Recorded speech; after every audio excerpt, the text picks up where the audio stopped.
The real guy.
There have been over 31,000 exonerations in the US since 1989. Thousands of lives that were irrevocably changed through miscarriages of justice that wreaked enormous psychological, financial, and physical devastation to innocent ones and their loved ones. Most importantly, they deprived innocent people of their liberty, often for decades. I'm Mike with List 25, and here are 25 wrongful convictions.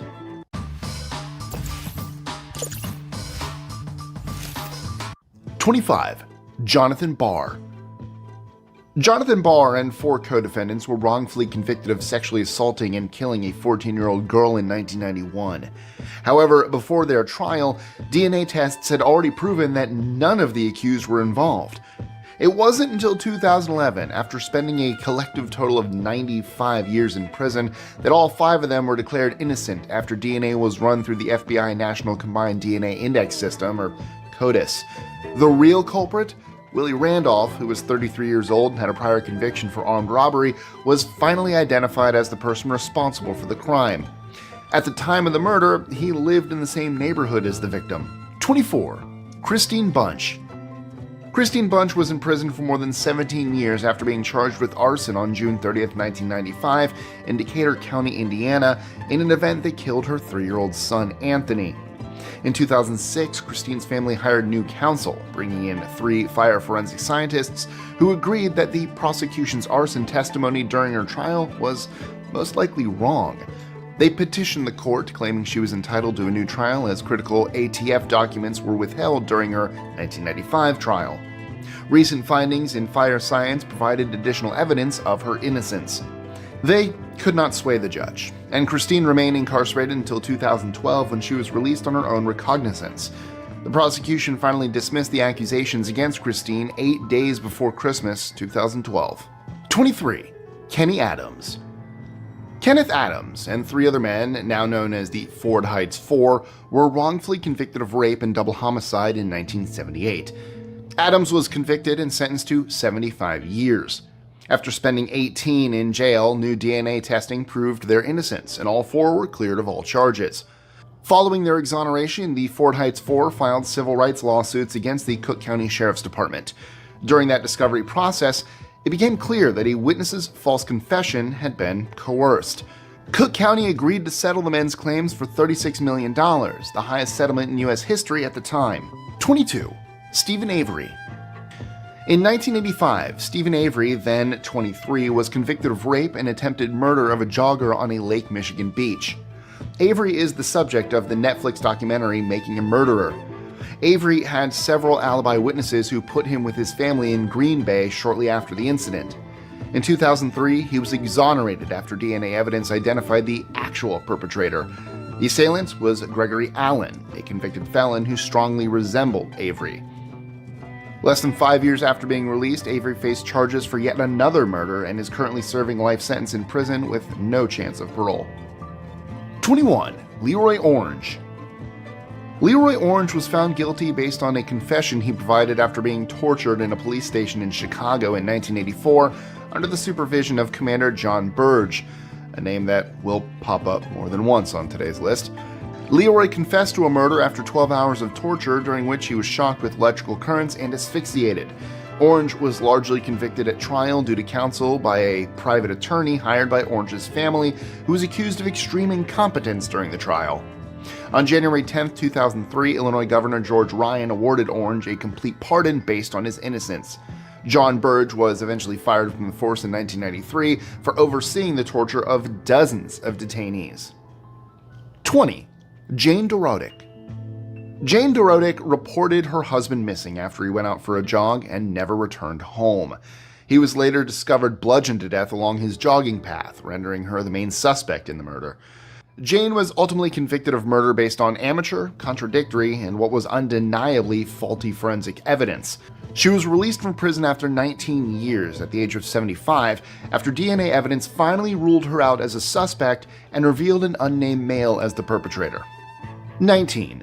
Reuben Hurricane Carter. Despite a lack of physical evidence and not meeting the descriptions offered by the single survivor, professional boxer Reuben Carter and his companion John Ardis were found guilty in a triple murder that occurred at a New Jersey pub in 1966. Carter's case drew the attention of various celebrities, including Bob Dylan, who banded together to liberate him, and he was released on bail, only to be convicted of the murders again at a retrial. In 1985, he was finally released on habeas corpus, which is our constitutional right to be free from unlawful and indefinite imprisonment. 18. Benny Starks. In 1986, Benny Starks was found guilty of the attack on a 68-year-old woman, even though DNA evidence proved he wasn't involved in the crime. In 2006, an appeals court demanded a fresh trial, and Starks was set free on bail. By that point, he had already spent 20 years in prison. In the years that followed, Starks achieved several legal victories, and eventually the prosecutors decided to dismiss all charges against him. In 2013, a judge in Lake County granted him a certificate of innocence. 17. Suzanne Johnson. On June 24, 1997, Suzanne Johnson was looking after Jasmine Miller, who was only 6 months old at the time. Tragically, Jasmine fell from her high chair and seemed fine initially. However, about an hour later, she started vomiting and became unresponsive. Suzanne acted quickly, calling 911 and performing CPR until paramedics arrived, but Jasmine did not survive. The medical examiner determined that Jasmine's death was caused by a severe shaking and traumatic head injuries. On April 30th, 1999, Johnson was found guilty of assault leading to death and was given a sentence of 25 years to life. However, since her conviction, there have been advancements in the scientific understanding of shaken baby syndrome and non-accidental trauma. The beliefs held during her trial have largely been discarded in recent times. In March 2020, Governor Newsom granted Suzanne Johnson's plea for clemency, recognizing the evolving understanding of the case and the changing perspectives on shaken baby syndrome. 16. Larry Mays. On October 5, 1980, two men carried out a robbery and subjected a female clerk to a brutal rape in Indiana. Based on the information provided by an informant, the authorities identified Mike Daniil and Larry Mays, both aged 30, as the perpetrators. During the investigation, the police arranged a lineup that included Mays' photograph, and the clerk positively identified him as one of the two individuals. As a result, Mays faced rape, robbery, and kidnapping charges. Following the trial, Mays was convicted and handed an 80-year sentence. However, his claims of innocence persisted throughout the years. Finally, in 2001, advancements in DNA testing technology emerged, conclusively excluding Mays as the source of the biological evidence found in the rape kit. Consequently, in December 2001, Mays was set free after all charges against him were dropped. 15. Ronald Kitchen. On July 27, 1988, the burnt bodies of 2 women and 3 children were found in a burning home on Chicago's South Side. 9 days later, Ronald Kitchen, 22, and Marvin Reeves, 29, were arrested after an imprisoned informant called Willie Williams said Kitchen admitted to perpetrating the murder with Reeves. Unfortunately, the false information provided by Williams led Kitchen right into the hands of Commander John Burge. Kitchen was tortured and coerced into a false confession by the Chicago PD, resulting in 21 years in prison, 13 of which were on death row. All charges against Kitchen and Reeves were finally dropped on July 7, 2009. 14. Darrell Cannon. On November 2nd, 1983, police raided Daryl Cannon's flat before arresting him on suspicion of the murder of a local drug dealer. Instead of taking Cannon to the station, the detectives took him to an abandoned location. Here, they tortured Cannon for several hours with, amongst others, a shotgun and a cattle prod. I won't go into details. Cannon finally confessed. After his trial in 1984, they sentenced Daryl Cannon to life in prison for a murder he knew nothing about. Despite his nightmare of an imprisonment, he wrote a letter to his attorney telling the story of the torture he experienced in 1983, which helped launch an investigation into the detectives involved. Cannon was released from prison in 2007. His torturers were never charged. 13. Michael Tillman. Michael Tillman was arrested and imprisoned at age 20 for the murder of Betty Howard, whose body was discovered in the building where Tillman lived. His conviction was predicated on a confession he claims was forced through torture by officers under Commander John Burge. Judges denied the torture allegations and declared his confession stood. They maintained that notion even though another man was later apprehended and jailed for the crime. Even though Tillman was eventually released after more than 2 decades and cleared of charges, Howard's family still believes Tillman is guilty to this day. 12. William Barnhouse. On April 21, 1992, a young woman, just 22 years old, was brutally raped behind an abandoned building in Muncie, Indiana. In the aftermath, the police diligently searched the area and apprehended a suspect named William Barnhouse based on the victim's description. Barnhouse was then brought to the scene, and amidst the glare of flashlights, the victim pointed him out as her attacker. During the trial that followed, the prosecution relied on DNA evidence recovered from the crime scene, presenting it as a silent witness against Barnhouse. However, this evidence could not be definitively linked to him. Despite the defense's efforts to shed light on Barnhouse's lifelong struggle with mental illness, the verdict declared him guilty. He was sentenced to an astounding 80 years behind bars. In 2016, new DNA testing excluded Barnhouse as the source of the DNA found at the crime scene, and all charges against him were dismissed. 11. Jerry Miller. On September 16, 1981, a woman was forcefully abducted and subjected to a horrifying act in downtown Chicago. Despite the trauma she endured, she cooperated with the authorities, enabling them to create a composite sketch of the suspect. One officer came across the composite drawing and recalled seeing Jerry Miller a few days prior to the crime peering into the window of a parked car. Based on this recollection, Miller was apprehended. However, both during her hospitalization and at the trial, the victim was unable to positively identify Miller as her assailant. Nevertheless, on October 1, 1982, Miller was convicted of rape, robbery, and kidnapping. In 2005, the advancements in DNA testing provided crucial evidence that excluded Miller as the perpetrator. With this victory, Jerry Miller became the 200th person to be exonerated through DNA evidence in the U.S. 10. Johnny Tallbear. On October 3, 1991, the mangled body of a homeless man was discovered at an Oklahoma City rubbish dump. Floyd Lewis, an acquaintance who knew Johnny Tallbear, told police that he saw Tallbear and another unnamed offender beat the homeless man to death.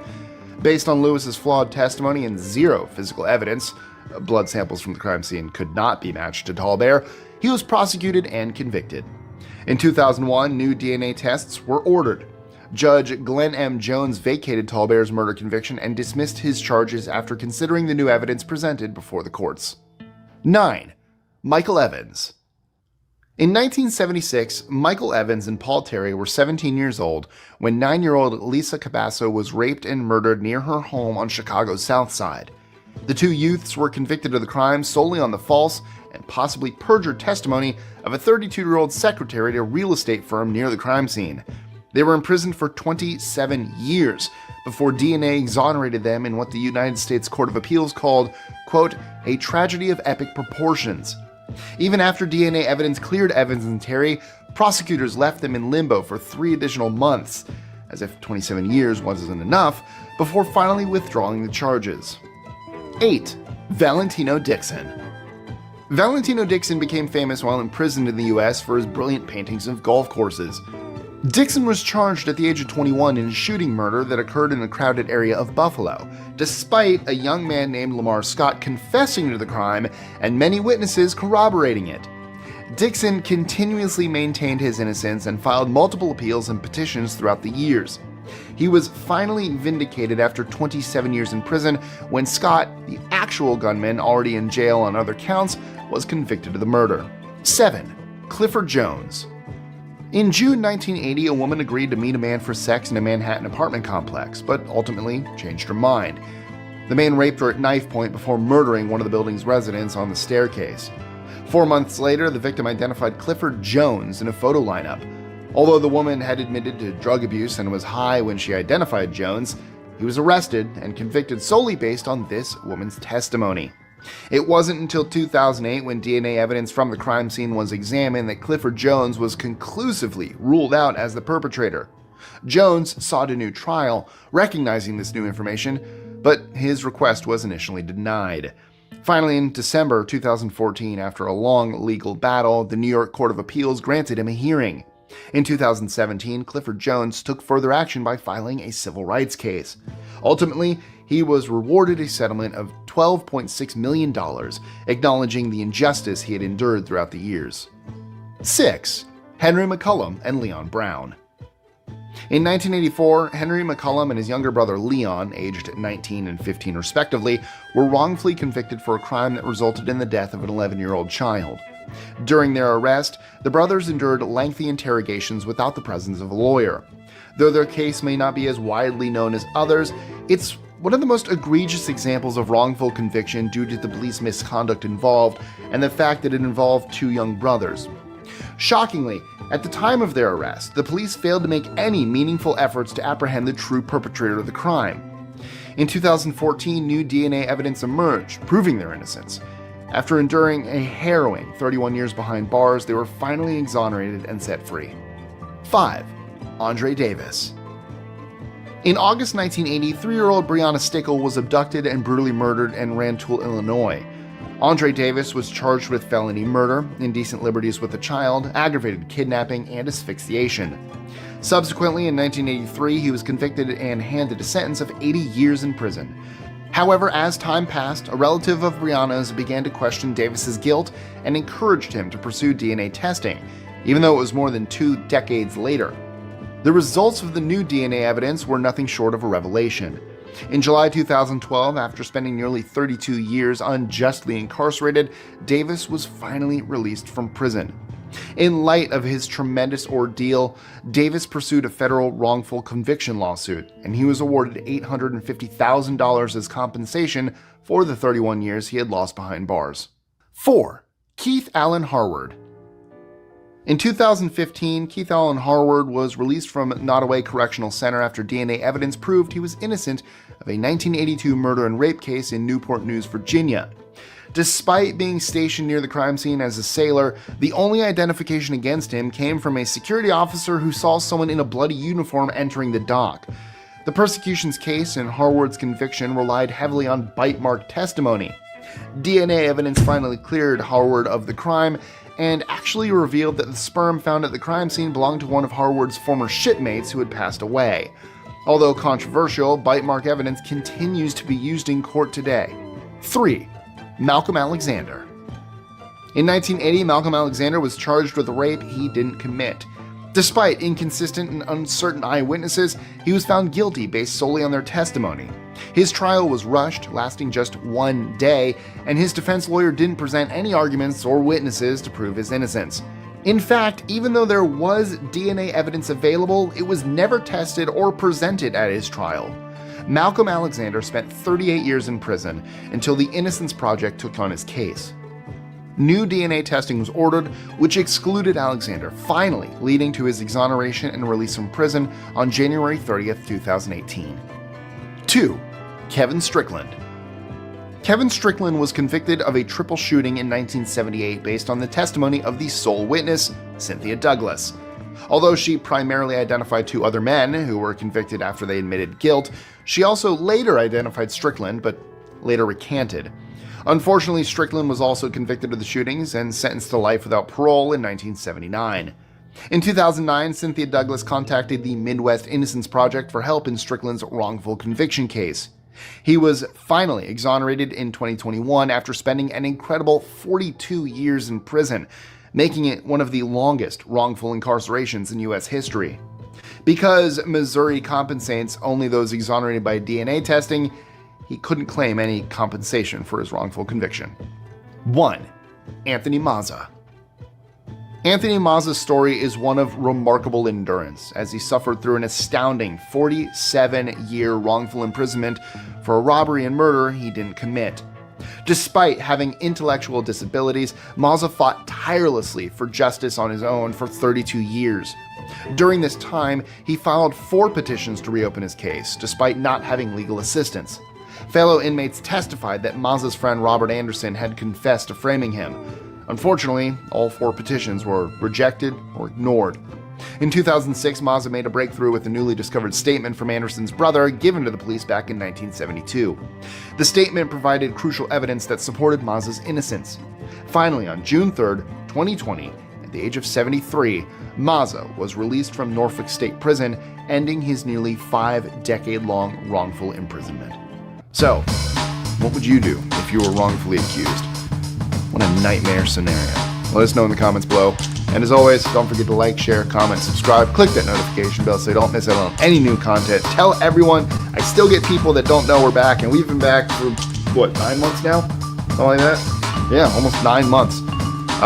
So please, let everyone know. I love you guys. Thank you so much, and as always, I'll see you next time. Be sure to click that subscribe button and the notification bell so you don't miss out on new videos every Monday, Wednesday, and Friday.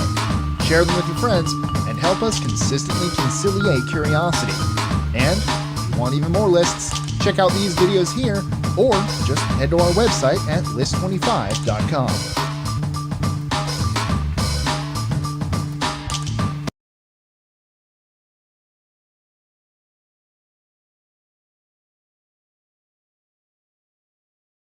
And then the statement says, Dvorak described Avery as such a dirty man that every time he would come to the jail, the sheriff's deputies would have to make Avery take a shower. Do you see that? Yes, sir. Did you tell that to Ms. Strauss? Possibly, but not in those words. In what words? Do you remember the words you told her? I would object to the form of the question foundation. This is improper impeachment. There's nothing to impeach yet. Okay. Do you remember the words you used when you described Mr. Avery as a dirty man to Ms. Strauss? Objection to form. Yeah, that's not an Foundation. You can answer. I do not remember specifically, but reading this is not my words. Well, if you don't remember, how can you tell us that? Objection argumentative. Go ahead, ma'am. You can answer.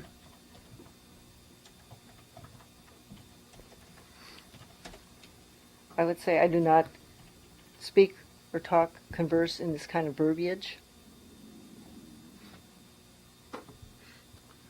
So you think Ms. Strauss must have been mistaken when she recorded this statement as being something that you told her.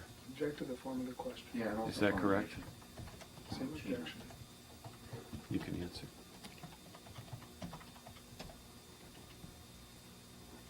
I believe she may have taken the words out of context. What context?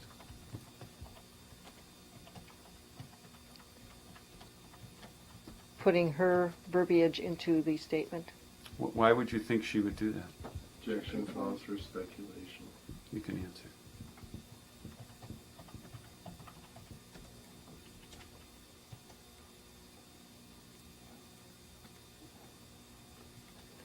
It would be a matter of verbal perception.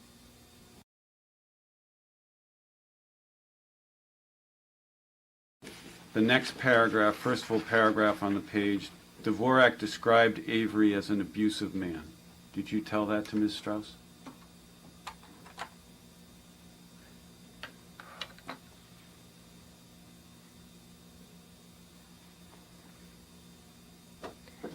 Possibly. Do you remember whether you did or not? No, I do not. And it says, Dvorak said that she did not know if Avery was abusive towards his wife, but Dvorak stated that she has observed Avery chain his son with a metal chain in the front yard. Did you say that to Ms. Strauss? Yes, I believe so. Had you observed Avery chain his son with a metal chain in the front yard? Yes, I did. On how many occasions? One that I know of.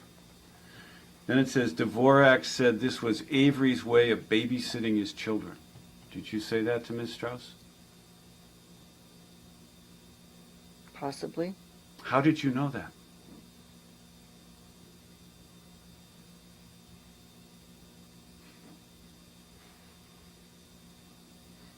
That was an observation. Based on that one occasion? Yes. Then it says, it did not come as a surprise that Avery could commit a crime such as this. Did you say that to Ms. Strauss?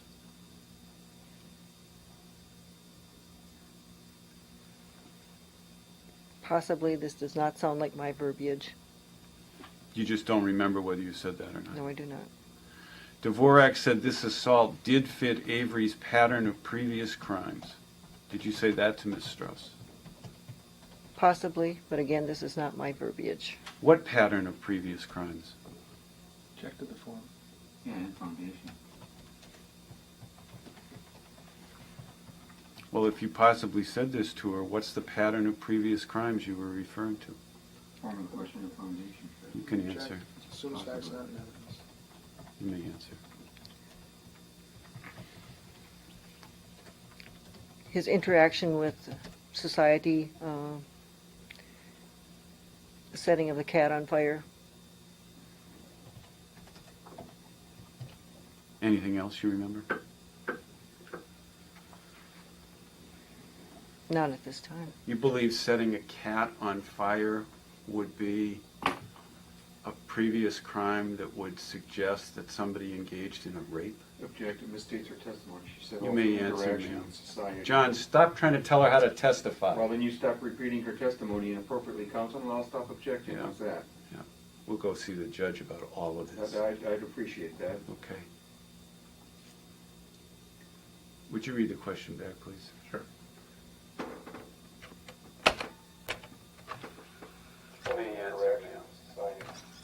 Fire. Not at this time. You believe setting a cat on fire would be a previous crime that would suggest that somebody engaged in a rape? Objective. Stand by. Okay, we replay the previous question back on the record. You can answer.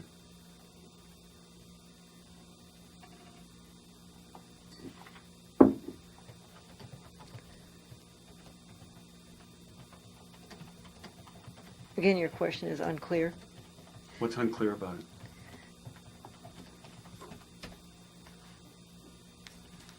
Anyone is possible of doing any type of crime.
Hey guys, I want to talk really quick about the importance of today's video, the Delphi Vault episode 44, Liars and Cheaters. I'm going to give you a prime example for the guilters to chew on while this stream goes live. Just think of this. Prime example, 2005, Stephen Avery is laying concrete. Miles away, a female is sexually assaulted on a beach. while the female is taken to the hospital, in her hospital room with beaten eyes, raccoon eyes, a untrustworthy law enforcement officer shows her a mugshot of Stephen Avery and says, "Could this be the man who assaulted you?" Well, sketch artist drew exactly that same replica of the mugshot, which then went on to convict Stephen Avery for 18 long years until he was finally exonerated by DNA evidence. And this is exactly why we must hold those in Carroll County responsible for not playing by the rules and for cheating during an investigation and preventing a witness to provide possible false memories. Have you seen the picture in the news? I mean, you've had to see that. I have. I also try but I try really hard also not to look at it too much because I saw him afterwards and I just remember the mud. Okay. And I don't want to I'm trying to describe what I remember seeing.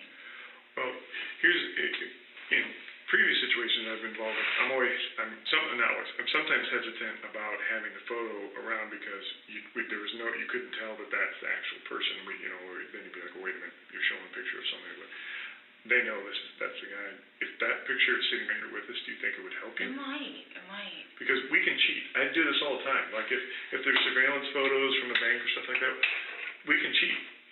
If you want to bring that in? Yeah, because okay. It might help me because it's definitely putting it in context. So we don't have to make this hard. We get to cheat. No. Let me go get it. Yeah.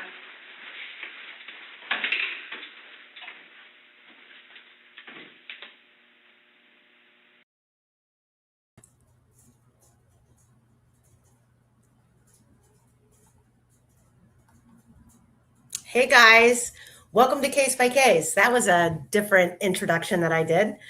But I just wanted to be imperative on why I advocate for the wrongfully convicted and everybody who questions that.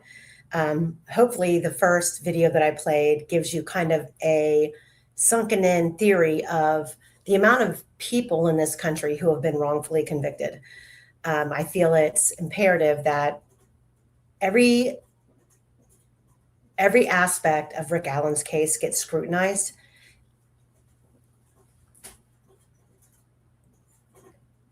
This is beyond reality. What I'm going to show you today is going to show you why a good defense team who is representing a person who has, such as Rick Allen, a lifelong prison sentence in his future, why they should know every single aspect of this case. Let me bring on my partner in crime today. Hello, Quester. Hello, Amy. Hello, everyone in the chat. How are you? I'm good. You? Yeah, I'm great. Today's a good day. I've had a good weekend. How about you? Good. Not so bad. Just sitting there looking at the sun, doing nothing. Looking at the sun, doing nothing? Yep. Makes a nice change. I watched the Kentucky Derby. We made steaks. I did a live on another case, and I've been putting together this presentation for the past 2 days, and I'm ready to go because I think that today is going to hopefully convince some people that we've got serious problems in this case. We've been saying it. We've been talking about it. But let me just take us off.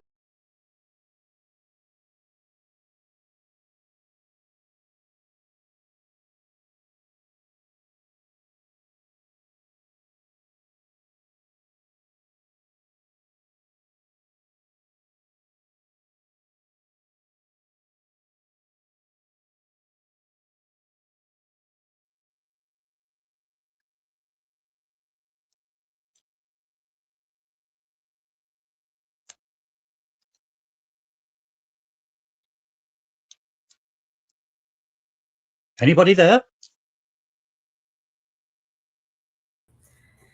Oh, you couldn't hear me. I'm sorry. I said today we're going to go over all of the issues with the witness testimony, their descriptions. We're going to talk about how it affected the case. Plus, we're going to we have some new information that we need to share in order for the community, especially the case by case community, to help us search for a vehicle and search for interviews that may have been scrubbed. Maybe somebody out there has downloaded or has access to Becky Patty talking about Libby's factory reset. All of these things are going to come up today. So, Quester? Yes. Today, my portion of today's live is completely opposite of yours. Can you give a brief overview of what we're going to discuss that you are presenting today? Because everything that you sent me, I have incorporated into the presentation. Right. As you know, I've been poring over the phone data a heck of a lot to try and find out what on earth was going on. And as you also know, I've been pretty convinced that it's not a truthful rendition. There's a lot missing from it. It's been, shall we say, adjusted. And so there's a little bit more information that shows that adjustments have been going on, and that's what I will present today. Okay? Yep. So without further ado, let's get into it. So today, what I felt was important based on the interview that we just watched with Sarah Carball and the sketch artist offering the opportunity to cheat. We're going to talk about all of the eyewitness statements that we have and why this really is an inadequate investigation.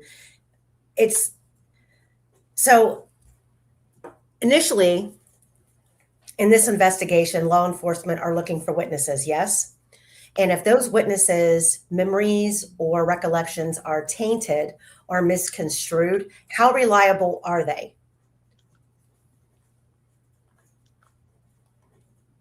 So let's start here. What gets triggered when a sketch artist tells a witness, we can cheat? I do it all the time. I can show you known suspect photos and it will jog your memory. And Sarah Carball, who was a star witness at Rick Allen's trial, she says, hell yeah. However, we have multiple issues with that type of investigation work being done. It affects Rule 602, personal knowledge. A witness can only testify to what they personally perceived. It's no longer pure personal recollection when it becomes contaminated by memory. So when a sketch artist is trying to interfere with the witness's factual memory by showing them photographs and saying, hey, let's cheat. Let me show you what the person looks like that we are going to draw today. Does that not basically completely deflate the credibility of the witness? It's also a Fourth Amendment issue. Suggestive identification procedure, potential due process violation under the law. Post-event memory contamination. Every eyewitness, when a witness misidentifies research, there are wrongful conviction cases that follow, which is exactly what we have in Rick Allen's case.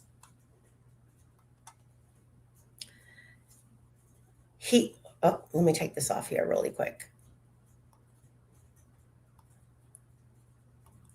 When the sketch artist says, I do it all the time, if true, especially in this case, if argued in front of a jury, That's devastating to the credibility of the entire investigation, is it not? If that statement were proven, recording, testimony, report, it becomes a pattern of improper procedure. Potential Brady Gilgo material, credibility impeachment, and its grounds for cross-examination destruction and possible suppression motions. In this case, the defense was not wanting the sketches to be suppressed. They wanted to take the state's own words, own narrative, and use it against them. Experts estimate, this is across the country, that 5,000 to 10,000 wrongful convictions per year in the U.S., and 75% of that number involves eyewitness error. Hold on. Let me take the chat off here. Hold on. I got to get the chat off.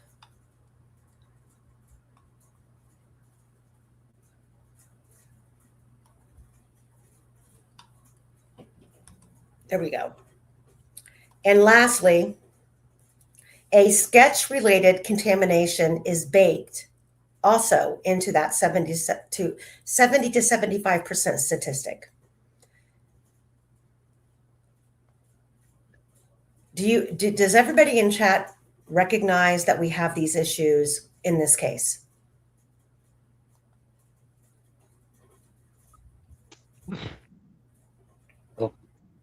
Eyewitnesses' testimony is notoriously rubbish. Why they put so much stock in it, I do not know. But when an artist is allowed to say, here, have a look at this picture, this is the one we want you to recognize, that's a no.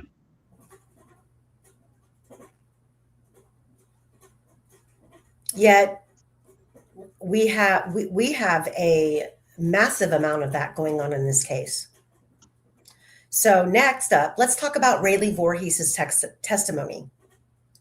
Let's go over all of the quotes that I dissected from her testimony and compare it to, we don't really have a sketch that we can point to that Rayleigh Voorhees participated in creating. However, we have the Old Bridge Guy sketch that overwhelmingly says he was 45 to 60 years old. He wore a golf cap, he had peppered hair, and he had facial hair. Yet in Rayleigh Voorhees' testimony, the descriptions that were put forth in front of the jury were, he glared at me, he did not say hi back, he seemed unhappy, grumpy, he was unsettling, and he was overdressed for the weather. He had on dark clothes, hood, and a hat, and his face was covered. He wore black jeans, black hoodie, black boots, black mask, all black. He was a male Caucasian, taller than 5'7", estimated to be between 5'10", and he had a bigger build, a larger man. So that's Rayleigh Voorhees' testimony. Let's get into Bree Wilbur's testimony. He gave her weird vibes, creeped her out, walking with a purpose, and didn't respond to Rayleigh Voorhees saying hi. He had on many layers, heavier jacket, blue or black jacket, blue pants. Not black, but blue pants. Something covering his nose and mouth. His head was tucked down, and she could not see much of his face.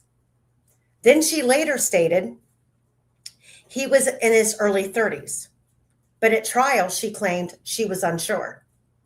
He was taller than her, and she estimated him as being tall. His hair, she couldn't describe, couldn't see hair at all. Direct conflict with Rayleigh Voorhees' testimony, who said he had dirty blonde hair, curly, and it was visible. So with these two witnesses, let's compare the differences. Clothing, Bree Wilbur says he had a blue, black jacket, blue pants. Rayleigh Voorhees said he had on all black. Jacket type, windbreaker, based on Bree Wilbur's recollection. Rayleigh Voorhees said he had on a heavy coat. Hair, Bree Wilbur said not visible. Rayleigh Voorhees said dirty blonde, curly. Facial detail, Bree Wilbur said she couldn't see. Rayleigh Voorhees gave detailed features. His build, based on Bree Wilbur, unsure but muscular. Rayleigh Voorhees says larger build. Age, Bree Wilbur says unsure, early 30s. Rayleigh Voorhees says 20 to 30s. Let's talk about Betsy Blair's trial testimony. She describes the hair as brown and poofy. She describes him being in his 20s or 30s and young, boyish looking, youthful appearance. His height and build was average height, not short. And he was standing on the platform, looked at her, appeared like he was expecting someone, looking for someone. So let's go over Blair, Wilbur, and Voorhees's descriptions, and let's take a look at what the X's and O's mean. We are dealing with contradictory recollections, memory, and how all of this played into a sketch that we still don't know exactly whose all opinion reflected the actual sketch. So first row, the age. Betsy Blair said he was in his 20 to 30s, young. Wilbur, unsure, early 30s. Voorhees, 20 to 30s. So the only one in that line that stands out to be different is Wilbur's. Hair. Betsy Blair said brown and poofy. Bree Wilbur said she could not see it. Voorhees says dirty blonde and curly.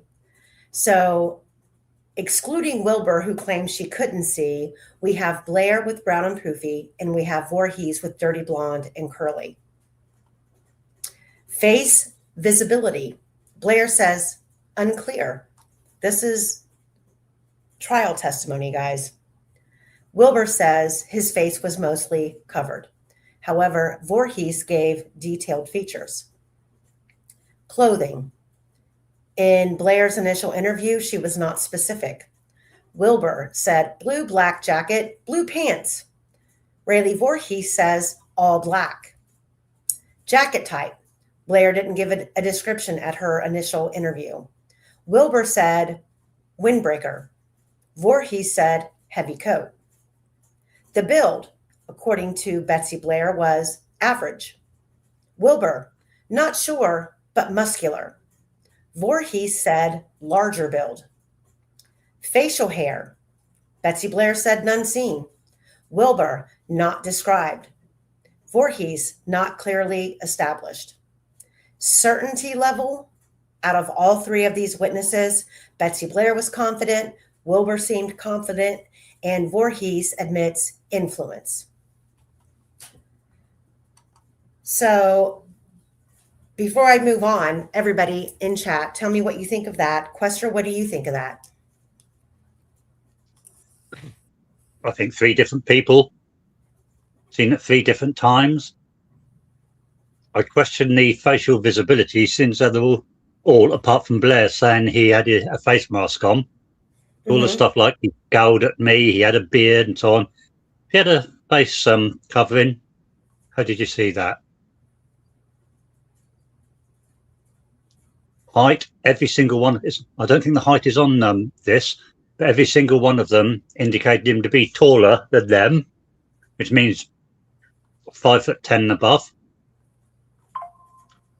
Well, I don't think by any stretch you could call Richard Allen 5'10" or above.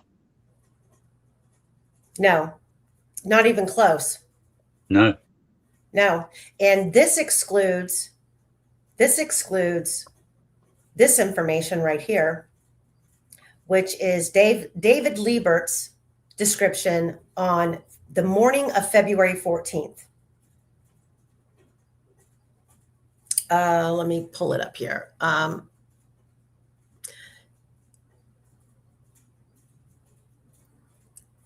the very bottom paragraph, let's talk about this. At one point in the morning, while gaining permissions for property around the area, I spoke with David Liebert, who lives at 2482 North 625 West. David lives at the start of a private drive that takes you back to the High Bridge. I had asked David if he had seen anything suspicious in the area within the past day. David stated that he had seen a male walking north on 625 West, approaching the private lane that leads back to the High Bridge. Yesterday, which would be February 13th, around 9 to 10 in the morning. He stated the guy was a white male and he had a scarf or something covering his face. David said that when the man saw David, he turned around and started walking back south. David said it wasn't out of the ordinary because several local people know that the private drive accesses the High Bridge Trail. David was unable to provide a clothing description, but stated the man didn't look like the athletic type. So, who's this man with the face covering between 9 and 10 in the morning? Clearly not Rick Allen. But we have all of these identification indications. And Dave saw him close up and couldn't give a clothing description. So we're left with what? Quester? Left with what? Good question. Incidentally,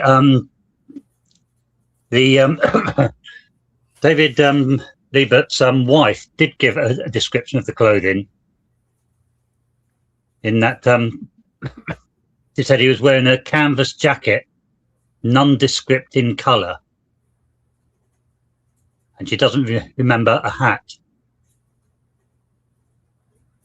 Now, the odd thing is, Teresa and David seem to have given different times. Teresa reckoned it was 8:30 in the morning. David reckoned it was midday, if I remember that correctly.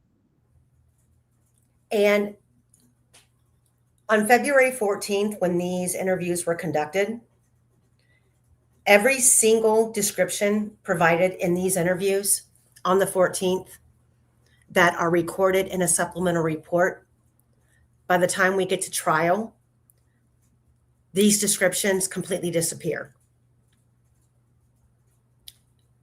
Dave Liebert had passed away. Teresa Liebert was called as a witness, and she gave no information on the stand in front of a jury as to what she stated to law enforcement way back on February 14th. The jury never heard from Teresa Liebert that the man that she saw near her mailbox on February 14th had a face covering on. I find it very hard to believe that we have numerous people running around the Monon High Bridge trails on February 13th wearing a face mask. So next up, let's talk about Betsy Blair's initial interview. And let's take a look at what changed between the initial interview and the trial testimony.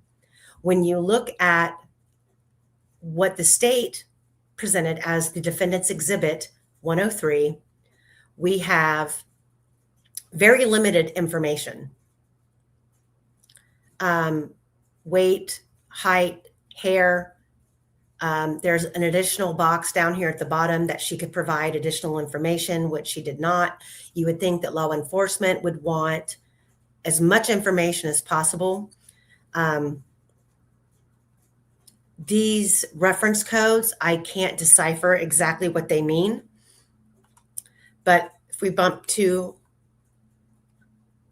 what Betsy Blair said during her initial interview in 2017 versus her trial testimony and what the differences were, they're significant. First category, 2017 first interview. He was in his mid-20s. That's documented in the exhibit that I just showed you. But by trial, that expanded to being in the range of 20 to 30 years old. So the difference is a broadened range. What made her change her initial description? Height. Her first interview, she said 5'6" to 5'8". Yet we have other recollections where she claimed he was tall. At trial, she stated average height. So she lost her specificity, like being specific. Come here, buddy. Come here. His weight. In her first interview, she claimed to be 150 pounds. At trial, she couldn't specify. So that detail was removed. His build in 2017 was medium. At trial, it was average. So she softened her description. Hair. In her first 2017 interview, she claimed it was brown to medium color. But by the trial testimony, it turned to brown and poofy. So these are kind of two different defining features. Hair reliability in 2017 was never questioned. At trial, the question was put forth, could that be a hat? Facial detail, none noted in her first interview. At trial, she says boyish, youthful. It's a new interpretation.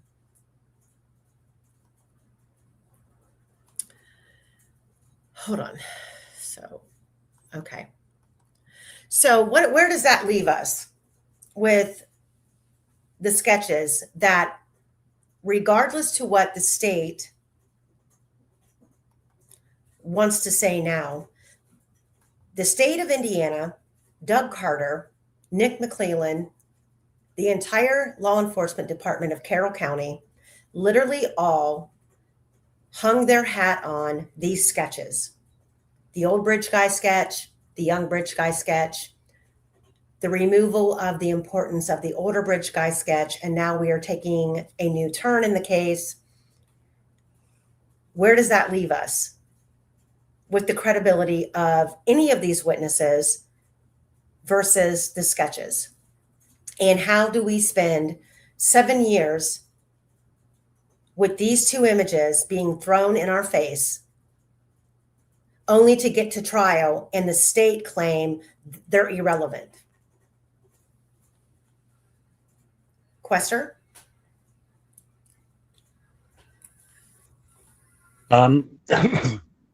Yeah, the sketches are important.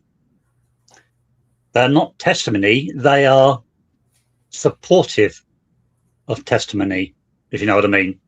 So they're not hearsay, yeah? When a sketch, it's like the description you're given, it supports your memory, yeah? Mm-hmm. If it's different to it, then it says there's something wrong with your memory. So, yeah. Now, the same applies to statements you give years on. Over the years, your memory changes. Therefore, the statements you give later should not and do not carry the same sort of weight as a statement you give with contemporaneously, to use the posh word. So it should be the one that holds the most credence are those that were given in 2017 within a few days. And that's Betsy Blair's first statement, and it is supported by her sketch. And that sketch should have been produced because it showed the difference between 2017, 2025, and it supported the 2014. So from that point of view, I'm 100% in agreement with the appellate's response brief. It should have been. And had it been, that would crucify the case again. Mm-hmm. And I'm gonna. No, go ahead. Yeah. Well, I was going to go on to the other sketches. So if there's something you're going to say about the Betsy one. Well, what I'm going to do is I'm going to remove us from the screen, and I want everyone to kind of scan over the collage. And this is just a quarter that I could fit on this page. This is just a quarter of the comparisons over the years of the sketches, the young bridge guy sketch, the young bridge guy sketch that were circulating compared to real life people. And I want you all to take a look at what we have been exposed to over the course of this investigation. So I'm going to pull us down.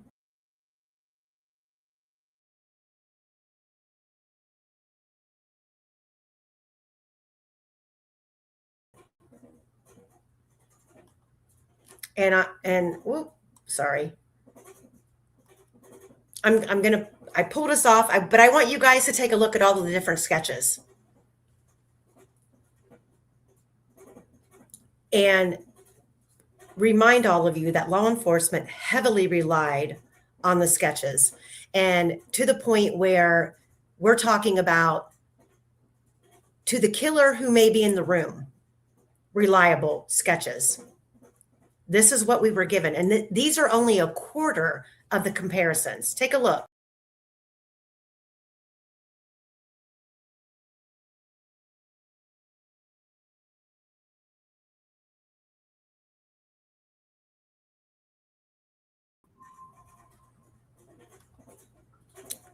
So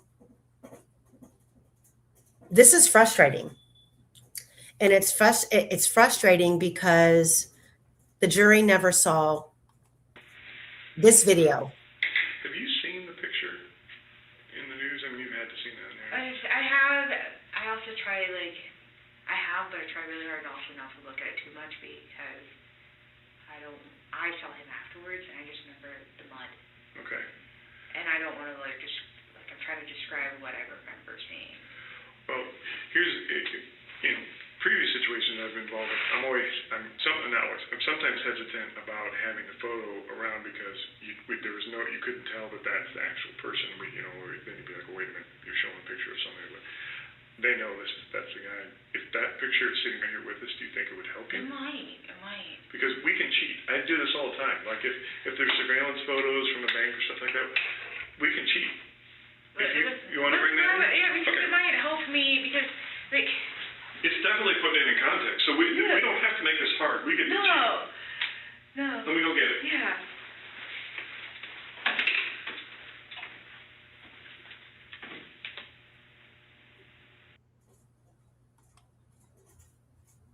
We can cheat. I do it all the time. Did you also note that when he was talking her into it, he was referring to, quote, photos, not sketches, not artist impressions, photos. That's a psychological stunt because you're programming the person into believing what they're about to see is. It's not just a scribble, it is the person. So he's putting psychological stunts on it even before he produced it. And let's go back to, way back to the Vault episodes that I did, 1 through 5, the very initial Vault episodes, where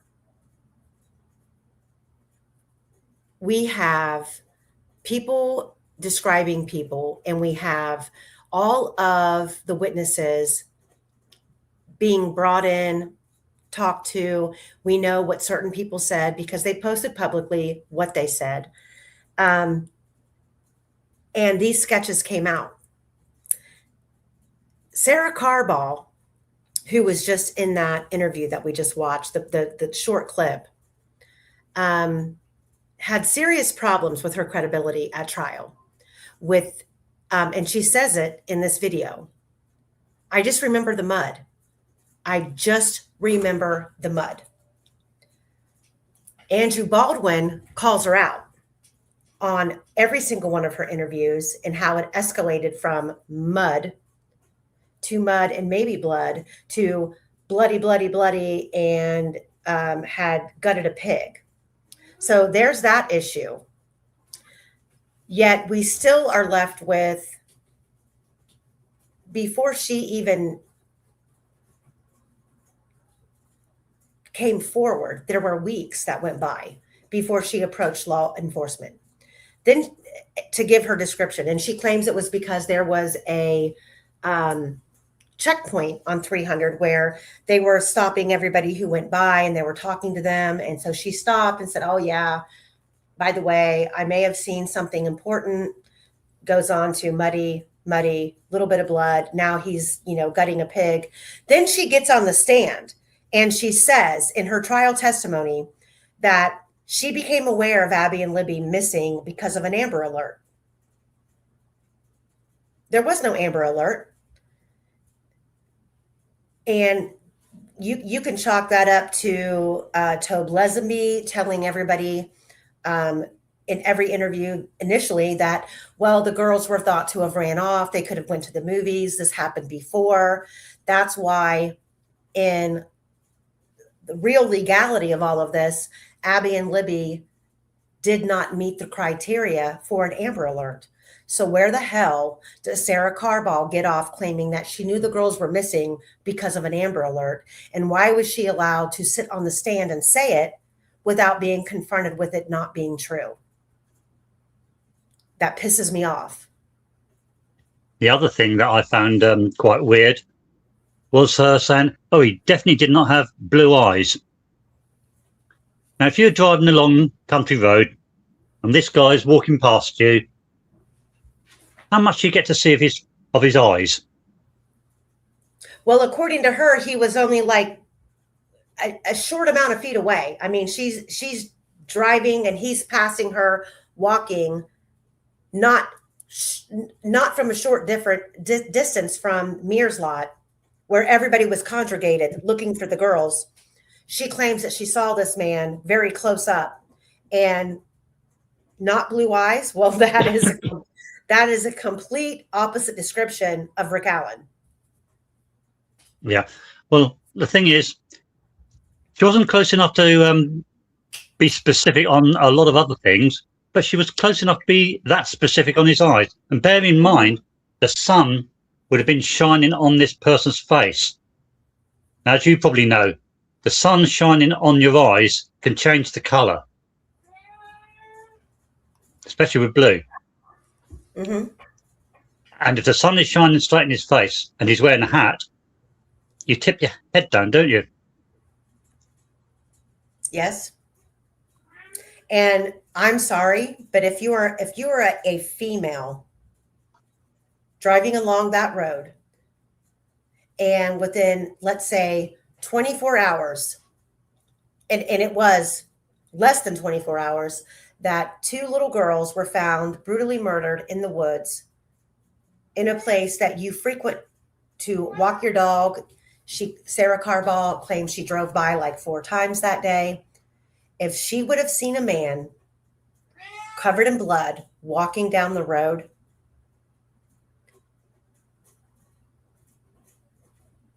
you have to question her integrity and her credibility as to not coming forward to the police immediately. I think it was 3 weeks later, 2 or 3 weeks later, and it took a law enforcement checkpoint where she got stopped for her to say, oh, hey, I may have seen someone. This is complete bullshit. Well, in regard to her driving past 4 times, that drops off the end part. He was driving 4 times because she couldn't get into Mears lot on any of those occasions because they were full of cars. It was full of cars. 4 times. That wasn't mentioned in trial, was it? Nope. Everybody's initial statements changed by the time we got to trial. Stop it. Sorry, guys. He wants up on my lap, but he really actually wants up on my desk to lay on my keyboard. Man in Black was also seen over by Dairy Queen and the trail on that side of town. Yeah, we do have a witness who reported a man exiting the trail area over there by Pizza Hut and Dairy Queen. I've done a live on that and nobody's paying attention. what we're trying to do is we're trying to throw all the spaghetti against the wall in this case, because I feel that anytime we can put forth to a jury how uncredible this investigation was is going to be important to Rick. Their credibility and what they were willing to hide, what they were willing to do to obtain sketches of the perpetrator, all go into what we in society can trust and believe. And we as a society, as the public arena, eventually become jurors. And it needed all to be pointed out. Michael, let me see. Would it be too much of a distraction for y'all to dredge up what you know about the white station wagons, white Impreza asking for a friend? I have got some details on those, so I'll send them to you sometime. Send them to me right then... now. If you send them to me right now via Facebook, I can get them pulled in.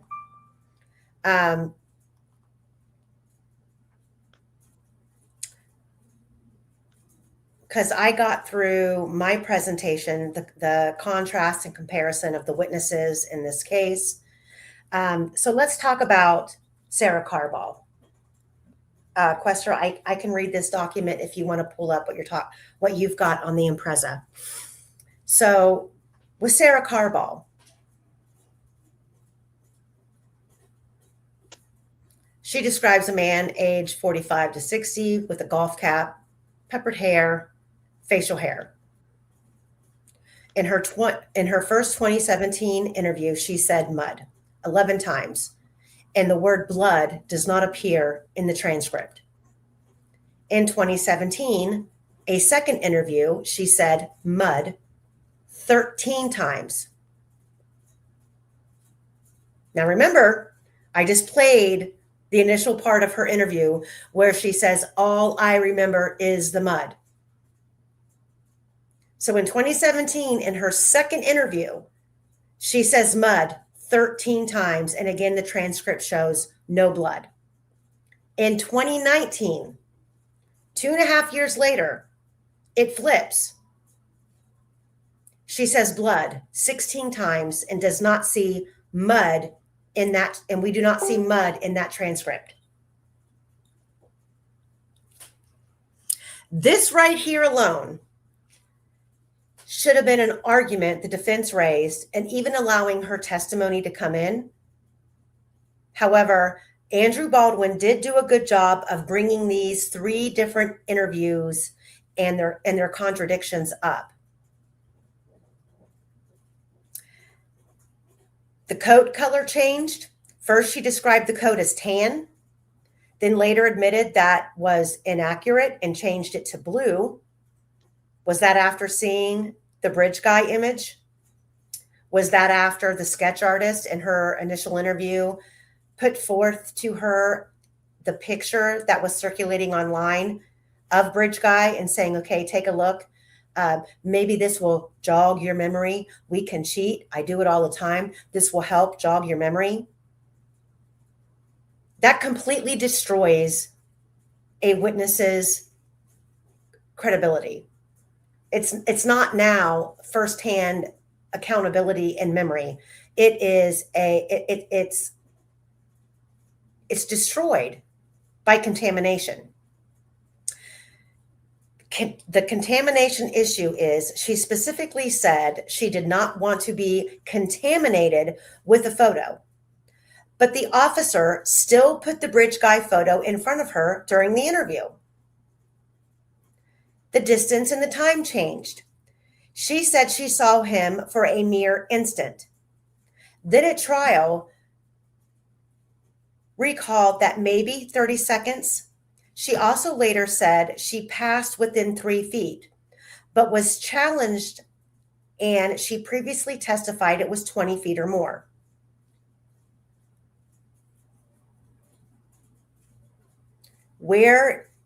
So at which range could she specifically and inherently say he did not have blue eyes?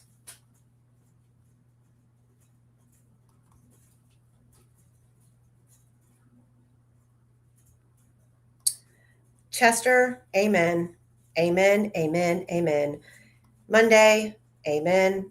Bad investigation. It's more than a bad investigation. It's an unreliable, uncredible investigation. And Monday, go to your local shelter and find an emotional support dog now. I'm telling you, they're there.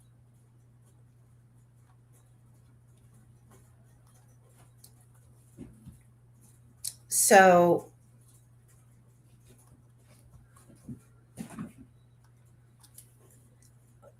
we have gone through all of the witness testimony and broke it down in shorthand. We're not going to read every single witness's testimony. Do you guys have any questions before I move forward and introduce a little bit of new information in this case and how it destroys, once again, a portion of the state's narrative? It's another attribute to destroying the state's narrative. Who dis says 3 feet away, why is she driving down the middle of the road when someone is walking down it? I'll be honest. I would say 300 North is a very narrow road. It's a 2-lane road, going one lane going in each direction. If a vehicle is driving in 1 lane, I would expect if an individual was walking on the opposite side of the road, off the road, like in a gravel berm, we're talking 10 to 12 feet at max is the distance. Why we have these changing references of distance, I don't know. It's ridiculous. I feel like Sarah Carball,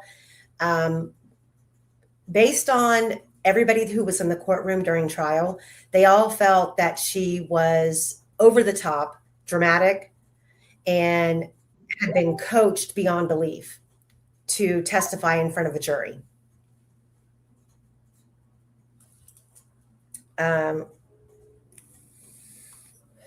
Why in other cases eyewitness testimony are thrown out?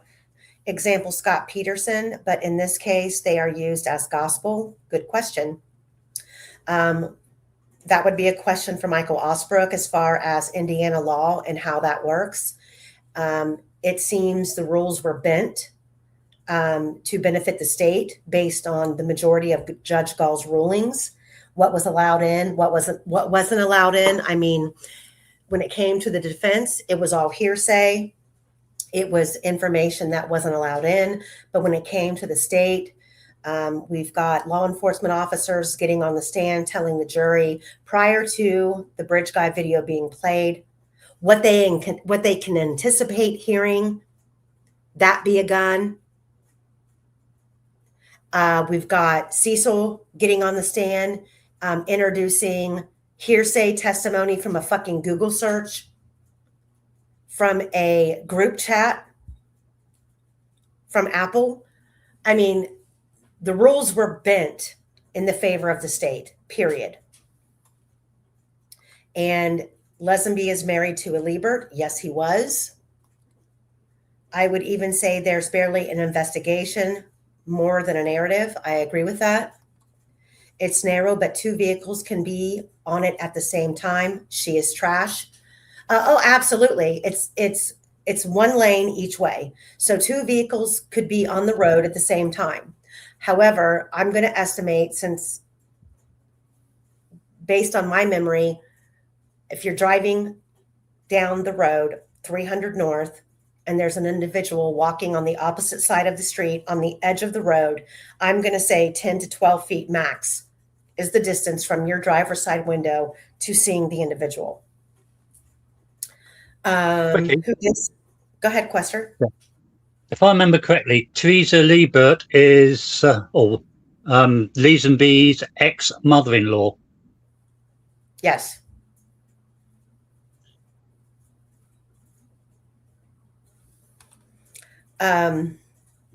Why didn't the defense play the CrimeCon video of Holman saying the first sketch was Mike Patty?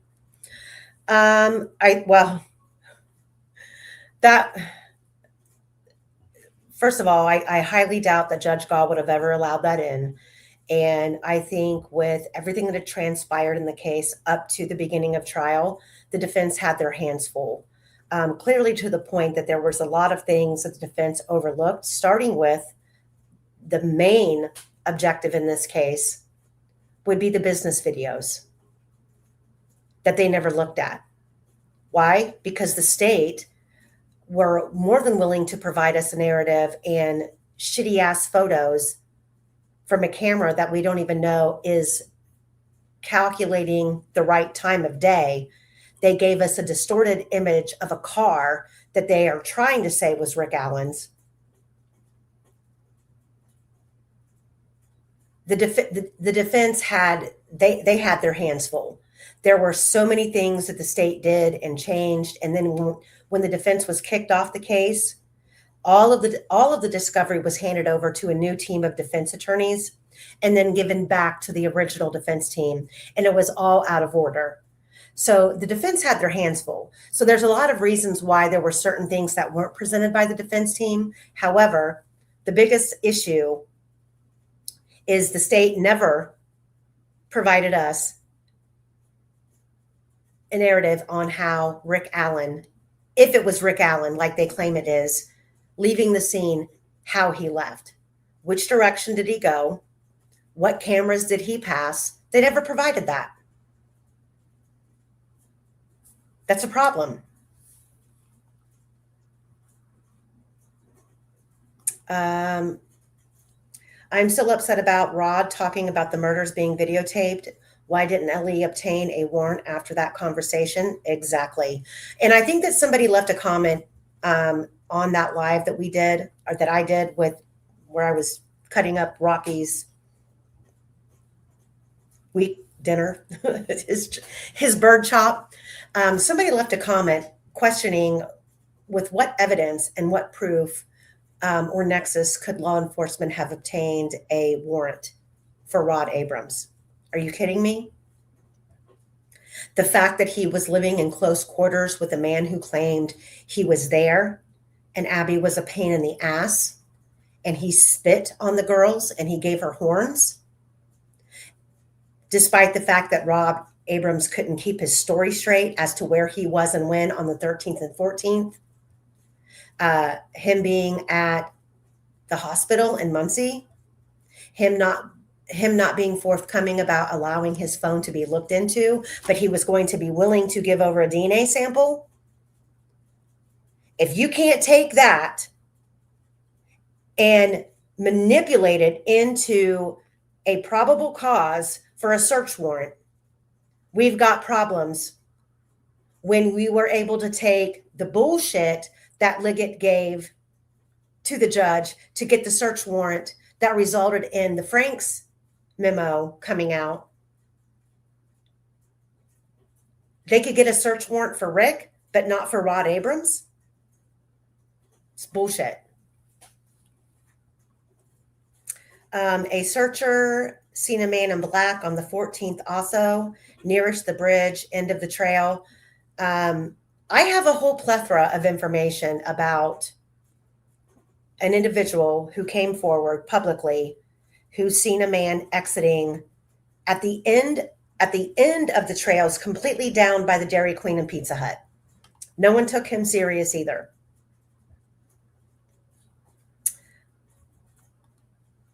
So let's talk about a little bit of new information.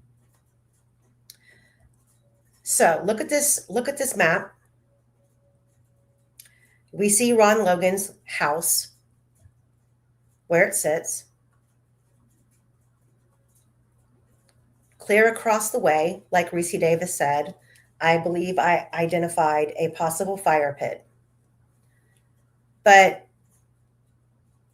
if you go past Ron Logan's house and you follow the road directly in front of Ron Logan's house, I know that you can't see my cursor, but just look at the map. We're driving. Actually, you know what? Let me do this. Let's do this. Sorry, guys. Give me 1 second. Quester, while I'm doing something, can you drop some knowledge on what we just talked about? Sorry, I was busy with something. What were we just talking about? I hate you. I was just talking about all of the reasons that, the state didn't provide a narrative on how Rick supposedly left the scene. He's supposed to be this man walking down the road, but they don't show us any camera footage. I mean, we've got business footage to get out all over town, and the state couldn't provide us not one image of the same car that was seen on the Hoosier Harvest Store video that they're claiming is Rick's. They couldn't show us one vehicle leaving the area in the same direction they claim Rick came, or going through downtown, when they had footage from numerous, over 14 businesses in Delphi. They couldn't show us not one image of that same black vehicle that they claim is Rick's leaving. Oh, that's because Rick Allen was clever, you see. He did everything he could to make sure he wasn't seen, apart from by the camera, everybody on the trails, on the bridge. Apart from going way out of his way to make sure he was seen on those, he was very cunning. He was so smart, so planned out. So I'm going to share my screen.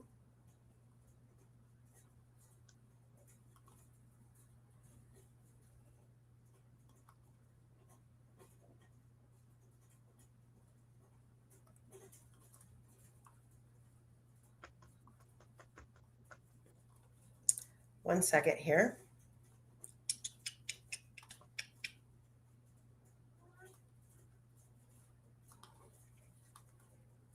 So is my screen shared? Yes, it is. Okay.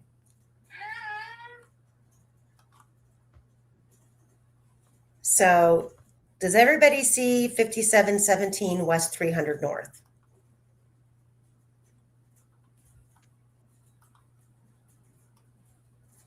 Right here.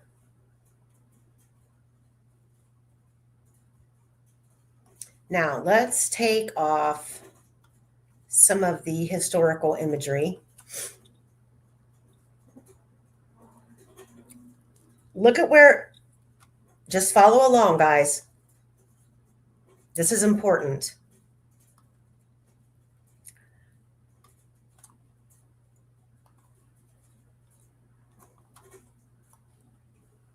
This address right here, look where it is. This property is owned by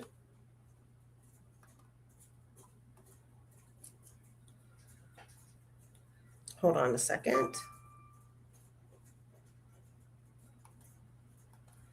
This property is owned partially by the Mears and partially by Widener's. It's directly around the corner from Ron Logan's property. And I'm sure you guys are all wondering why I'm bringing up this location. Take a look at the creek. Look at where Abby and Libby's bodies were found right here. Is my screen still sharing? No, hold on. Sorry.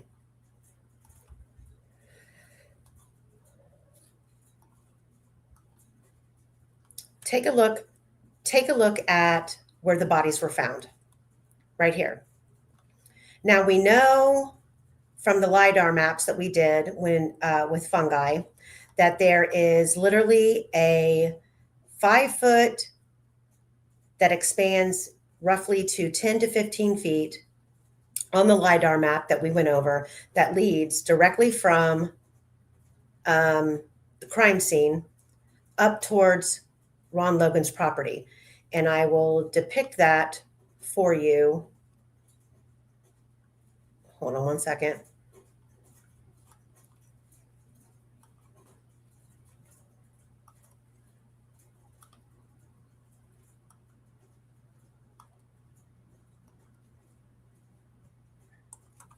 Hold on. So if somebody was going to walk along the creek line, they would come this way, here. Then they would travel up this direction, yes? Oh, hold on. From here, oh.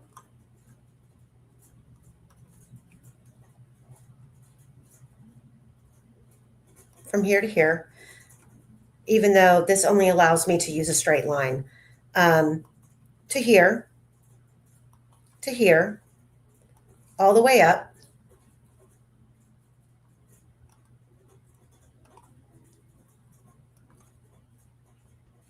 That last pin you put on, if you go dead straight up, there's a gully there.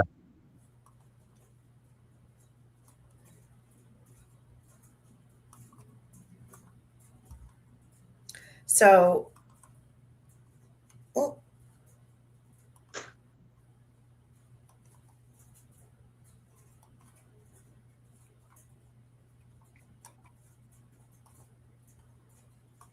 So from the crime scene, if someone was to pass or to travel this direction, leaving, following the creek line,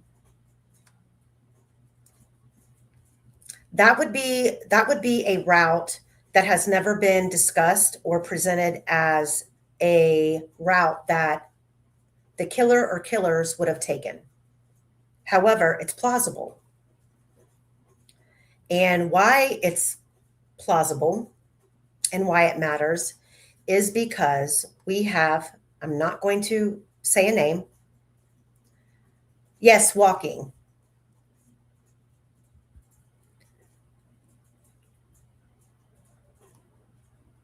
We have a witness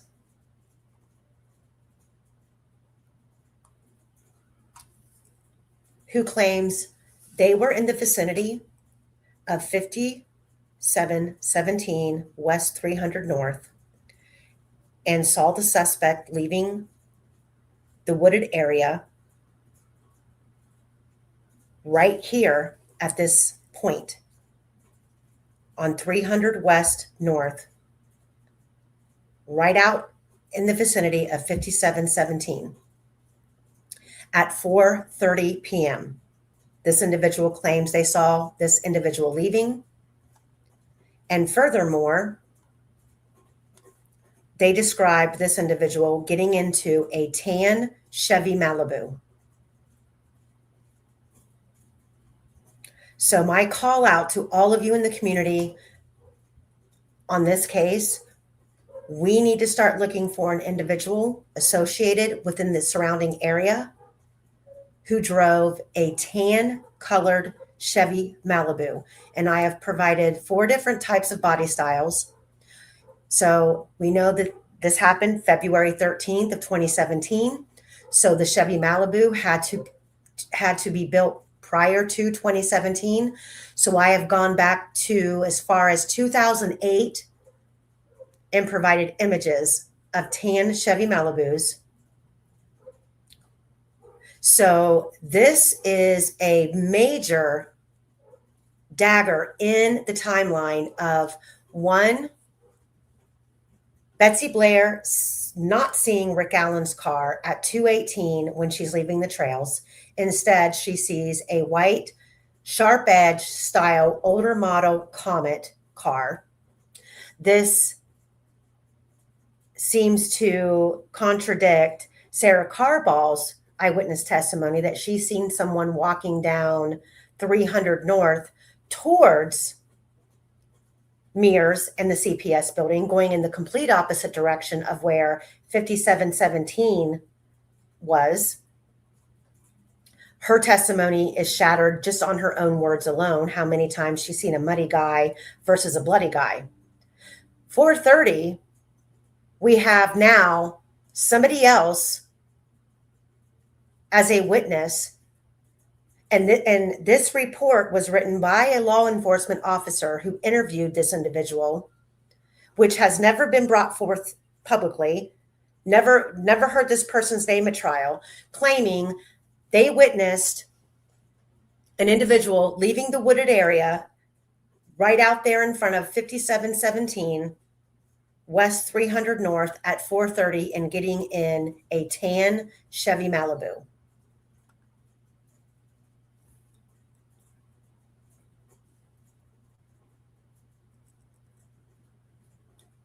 Quester?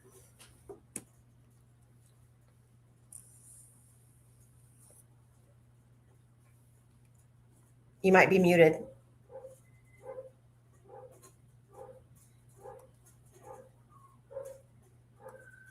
You're right, I was muted. Sorry. That's okay. Yeah, we know of one person that has a Malibu, but it's a white one. And that Malibu was parked on the private drive on the 14th, wasn't it? So Okay, it's probably not. Sorry, come on. Say that again. So we know there was a white Malibu parked on the private drive up near Weber's on the 14th with the police officers' cars. Mm-hmm.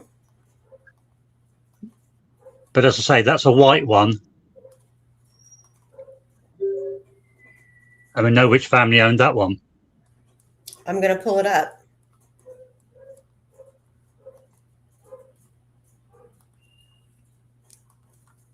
And what's interesting about the image I'm about to pull up is the fact that it is stated that it's a Malibu, but it's then somehow been turned into a Bonneville, right? That's correct, yeah.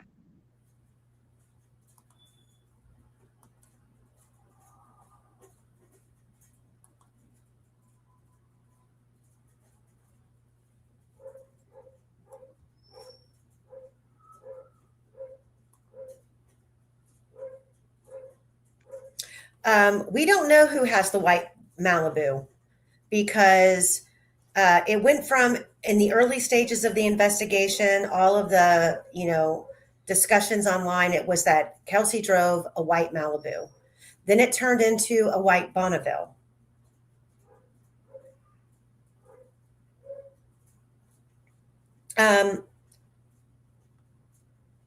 Order in the court, I went over that. If you're just new popping in, I went over all of the different descriptions that each witness gave at the beginning of this, and they all contradict each other.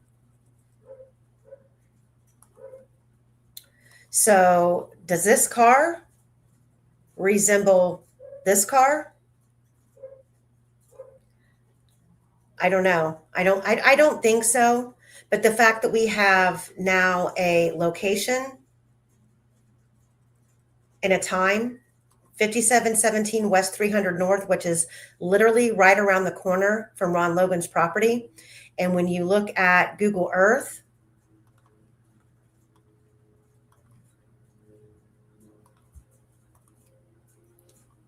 this person could have committed this crime based on where the bodies were found, which this all supersedes what my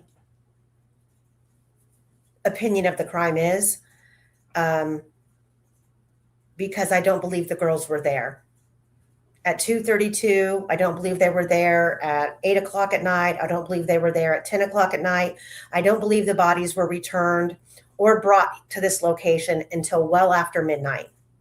But if we have multiple actors involved, we know we have multiple unidentified cell phones. We have unidentified DNA. If somebody within the kill party needed to leave, let's say, for example, hurt their ankle in the midst of this crime being committed and decided to leave, and and had to leave on their own, and they weren't quite familiar with the terrain, what would be the easiest way for them to get out of the area? And that would be to follow the creek line. But for us to have an address, 5717 West 300 North, at 4:30, an individual is said to be seen leaving this area and getting into a tan Chevy Malibu. Where is that eyewitness? Why wasn't he called at trial? Why didn't the defense call him? And we know why the state didn't call him, because this witness testimony would absolutely shatter the narrative of the state. This is a problem.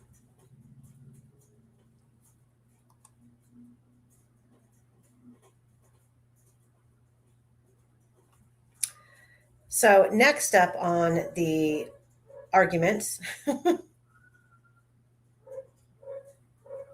going to remove that, pull this back up. Right here is this a small breakdown that Quester did of all of the property lines and who owned what. So if any of you are wanting that information, go ahead and screenshot that now.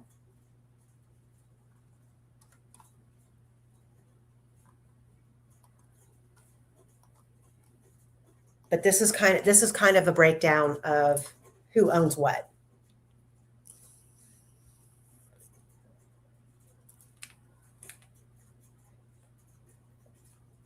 And if you look right here so go to the top portion of the screen, in the middle, it says Mears. Then you see 300 North, and then you drop down and it says Mears again. If you go to the right and you look at the cemetery, right below the cemetery, you see the property line divider between the Mears and Logan's. This in this vicinity here is where the barbed wire fence was put in. And to the right of this line is exactly where the crime scene was. And if you listen to Reese Davis, he said that Ron Logan told him that when the bodies were put back out there in the woods, that he wanted them as far away from his property as possible. And they happened to be put right there on the property line.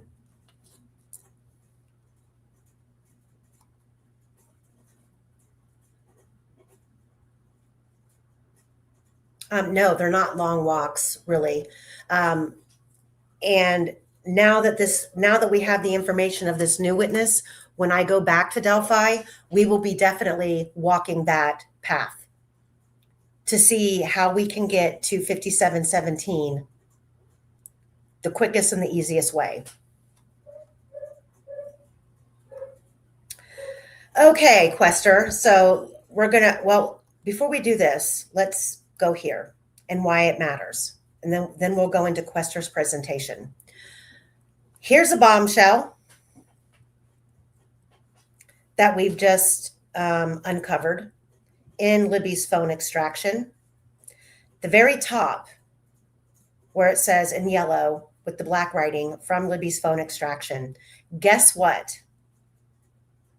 There is actual factual information in the phone data that shows us that not only did Libby have an iPad connected to her iCloud account, she had her phone, which was titled or labeled Libby's iPhone.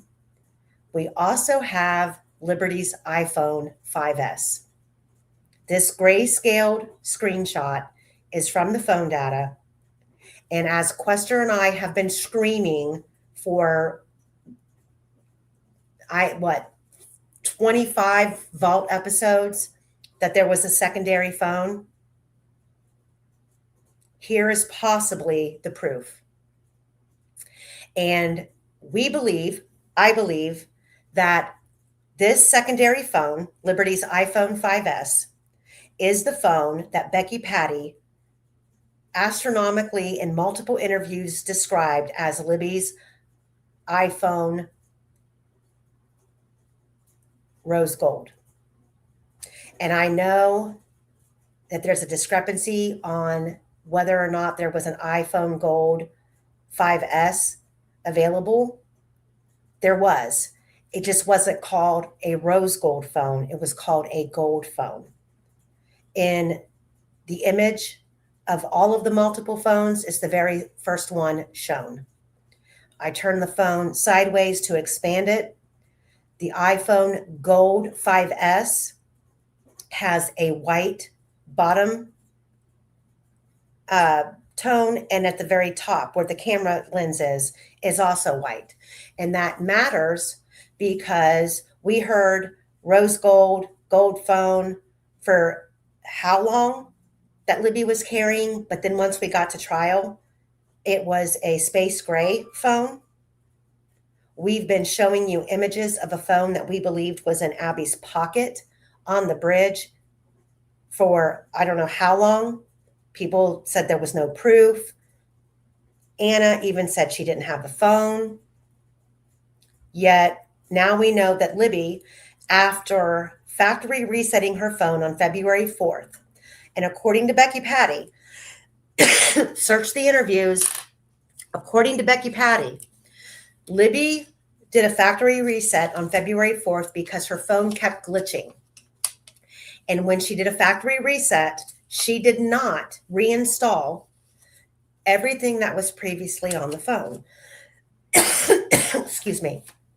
Which makes perfect sense because if your phone is bogged down or has more than the storage can maintain, you do a factory reset to eliminate a lot of the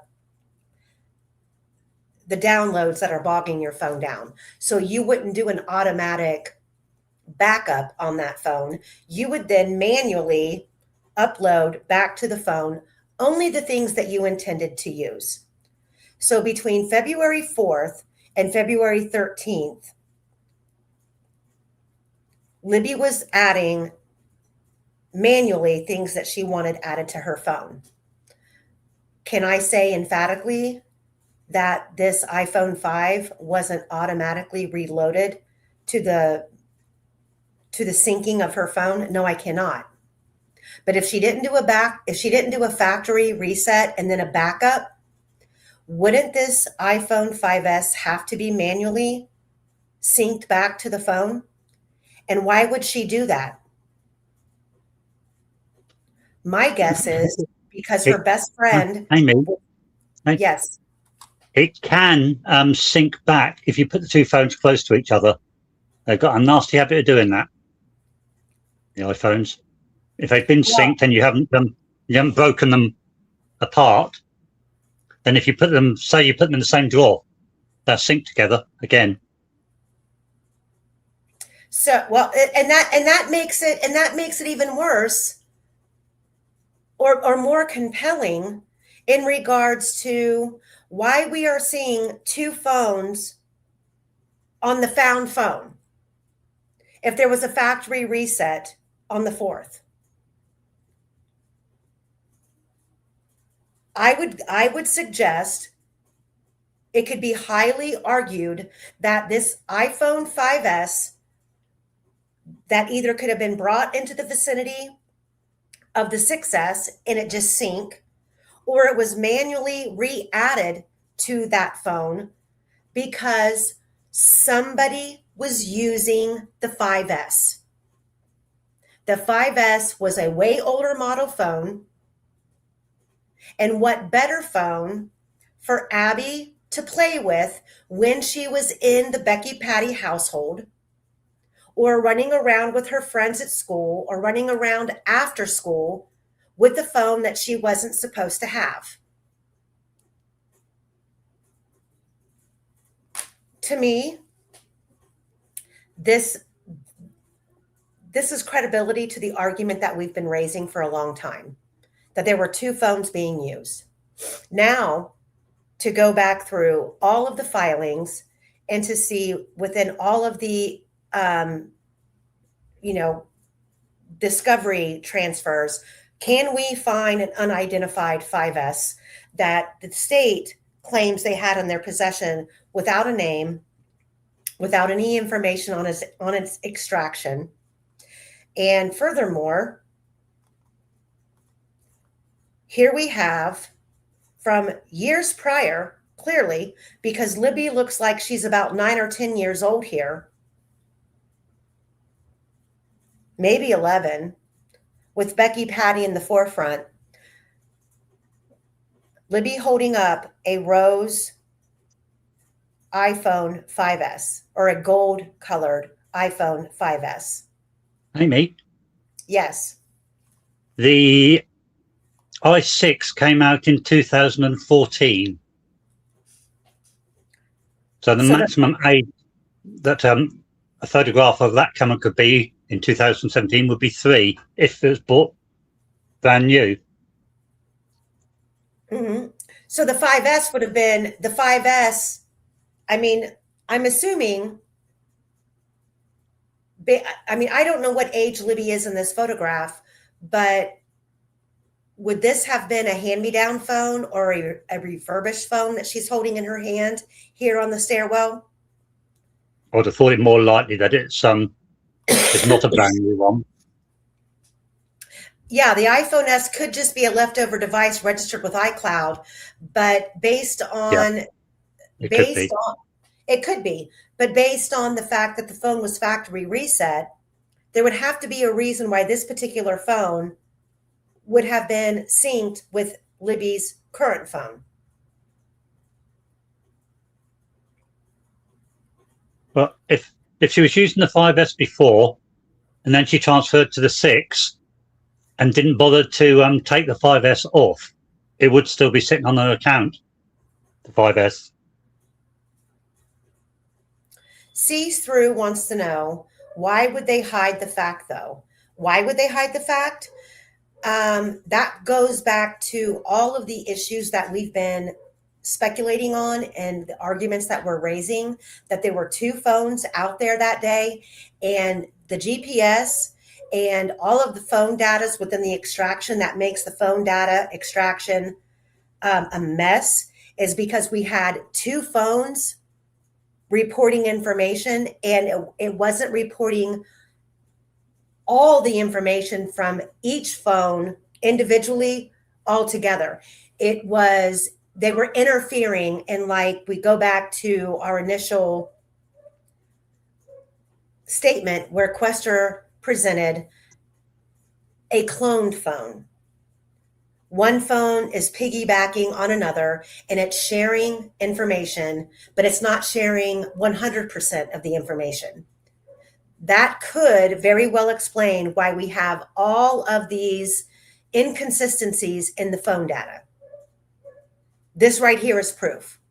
There was a secondary phone in Libby's phone extractions showing that she had 3 devices connected to her iCloud account.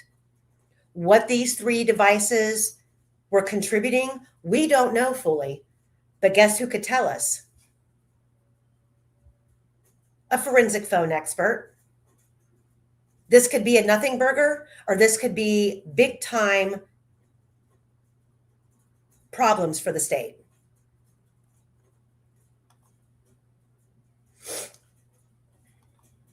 Quester, do you agree? I agree. Okay. I'm just wondering about this photograph because, as you say, Libby does look a lot younger there. Much younger. Could that be 2 years younger? No. Oof, I don't know. No, but if it's more than 2 years, then that would have to be then the 5.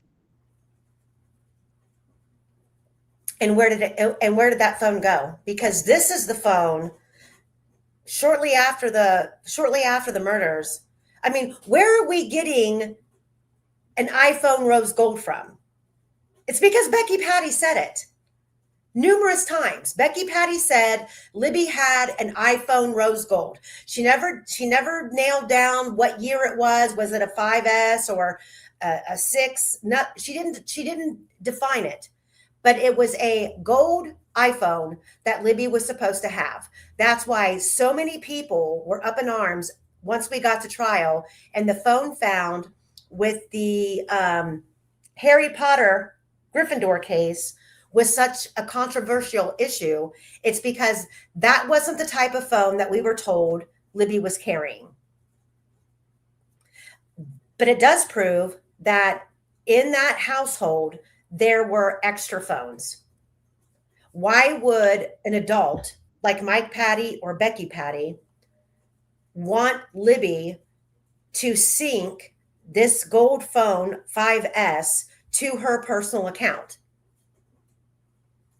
And if Libby is carrying a 6S at the time of the murders, why would an older child like Kelsey have anything less newer, basically? Right. If I remember right, and I could be wrong, Michael will probably know, wasn't the iPad Becky's, that all of them had access to use it?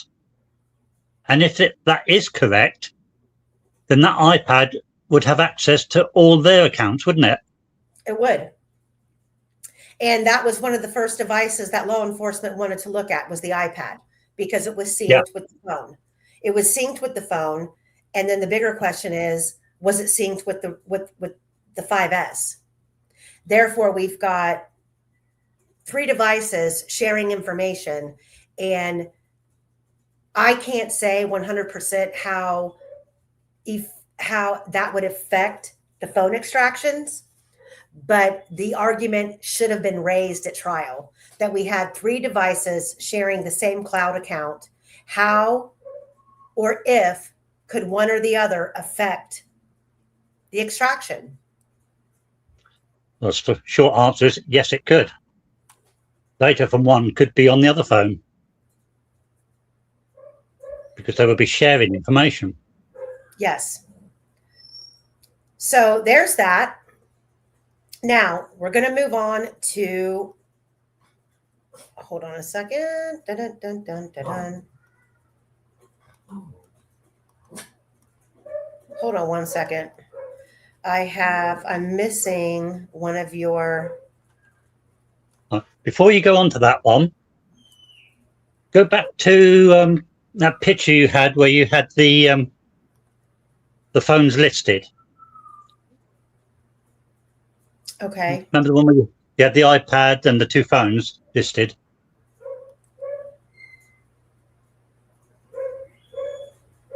Hold on.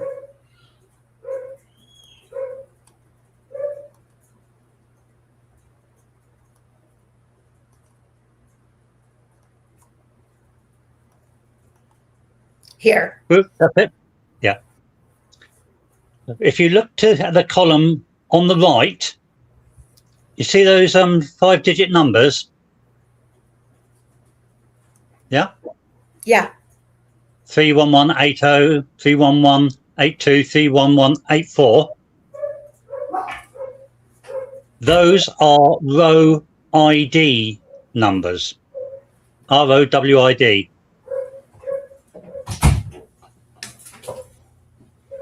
My dog is barking. I don't know what he's barking at, but it's driving me crazy. Sorry. So these are row ID identification numbers. Yeah. How are these numbers generated, Quester? Right. If you put up that sheet I sent you saying row ID. That's one. Do you want to read it out? I sure can. Can you guys hear my dog barking in the background?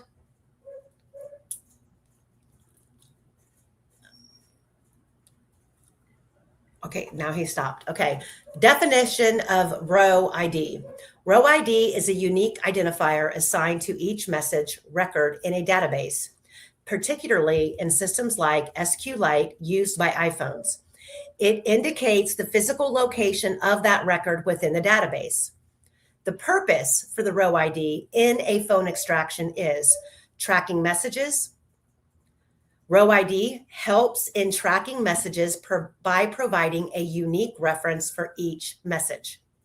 It allows for the identification of deleted messages by revealing gaps in the sequence of row IDs. Let me say that again. It allows for the identification of deleted messages by revealing gaps in the sequence of row IDs. Identifying deleted messages. When a message is deleted, its row ID is no longer available, creating a gap in the sequence.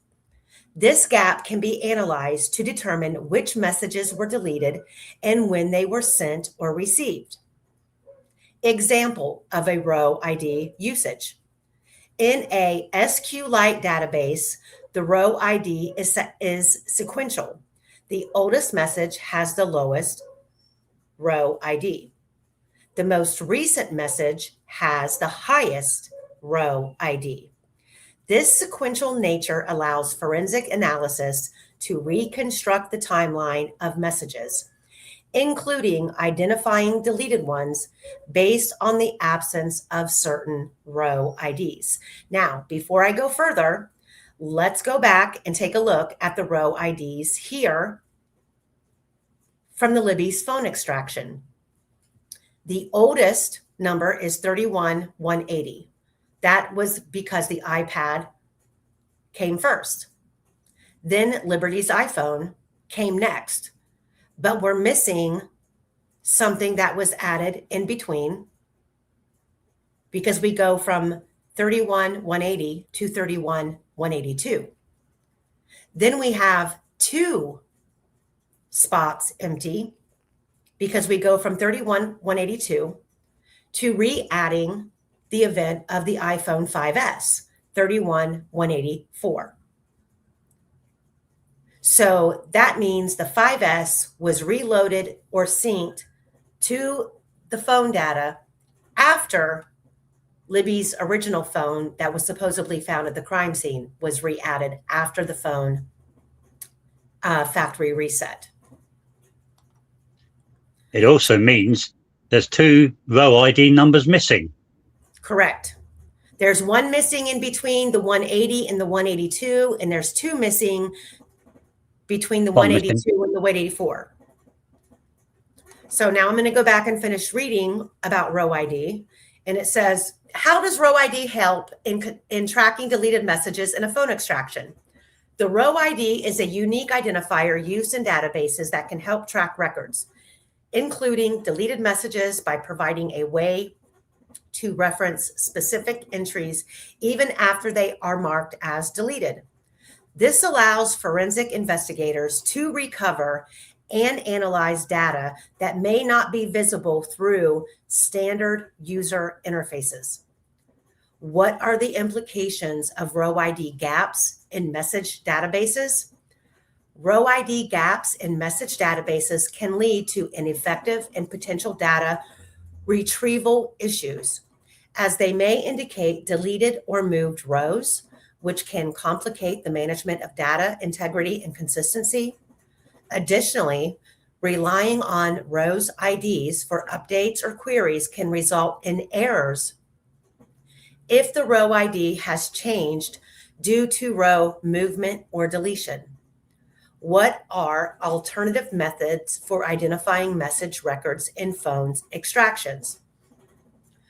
Alternative methods for identifying message records in phone extractions can include targeted collection, which allows for extracting specific information like text messages without acquiring all the data, and full forensic extractions, which provide a comprehensive analysis of the device, including hidden data and metadata.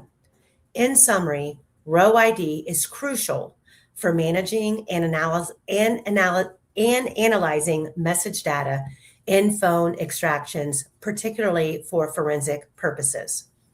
Quester, Right. do you want to elaborate? So, nutshell in it, the row ID should run sequentially all the way down. If there are numbers missing, then there are entries missing. If there are numbers duplicated, then there is something wrong there because you can only use the number once. If the numbers are out of sync, then the data has been moved around. Okay? Mm-hmm. Right. Can you put up I took a snip of part of Cecil's data. Could you put that up? Yes. Here? Not that one. No, not that one. Not that one. No, no, no. Whoa, whoa, not whoa. that one. Hold on.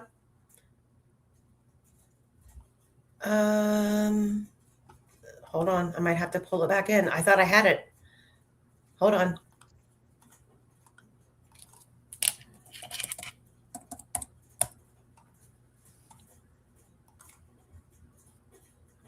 Give me 1 second.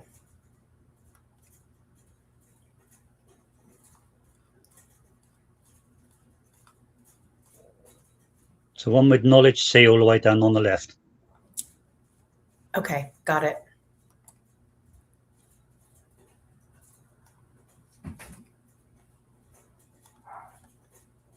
I've got it.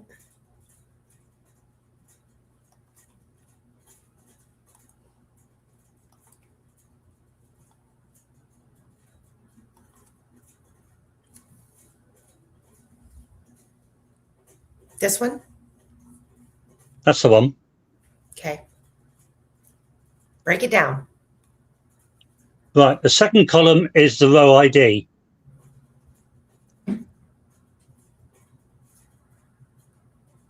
Now, if you look at the numbers, you're looking for missing numbers, numbers out of sequence, or numbers that are duplicated. None of those should exist. Any exist? So if you look at the sequence of the row ID, we start with 18478. Then we drop back to 18152. We drop back again to 18471 to 18470. So those first four are completely out of sequence. Then we jump up to 18488. Then we jump down to 18473. Then we jump up to 18485. Then we jump up to 18480. Well, actually, that's a drop back by 5 spots. So there's in between 1485 and 1480, there are 4 items missing in this block. There's items missing everywhere in this sequence. Then we drop back, or we jump back up to 18482, back up again to 18484, back up to 18489. Then we jump up to 18553, up 2 spots, 18555, and then back down again to 18491. It's a mess, isn't it? It's a mess. Yes. Yeah. If you go over to column 4, that's the times, Delphi times. They're in order.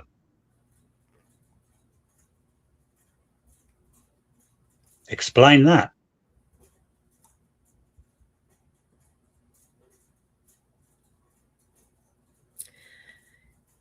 So we've got Snapchat in the foreground at 2116. Yeah. Then we have Snapchat. Doesn't have a number, that one, does it? So the Snapchat in the foreground, or Snapchat not in the foreground, has an ID number of 1847. Yeah.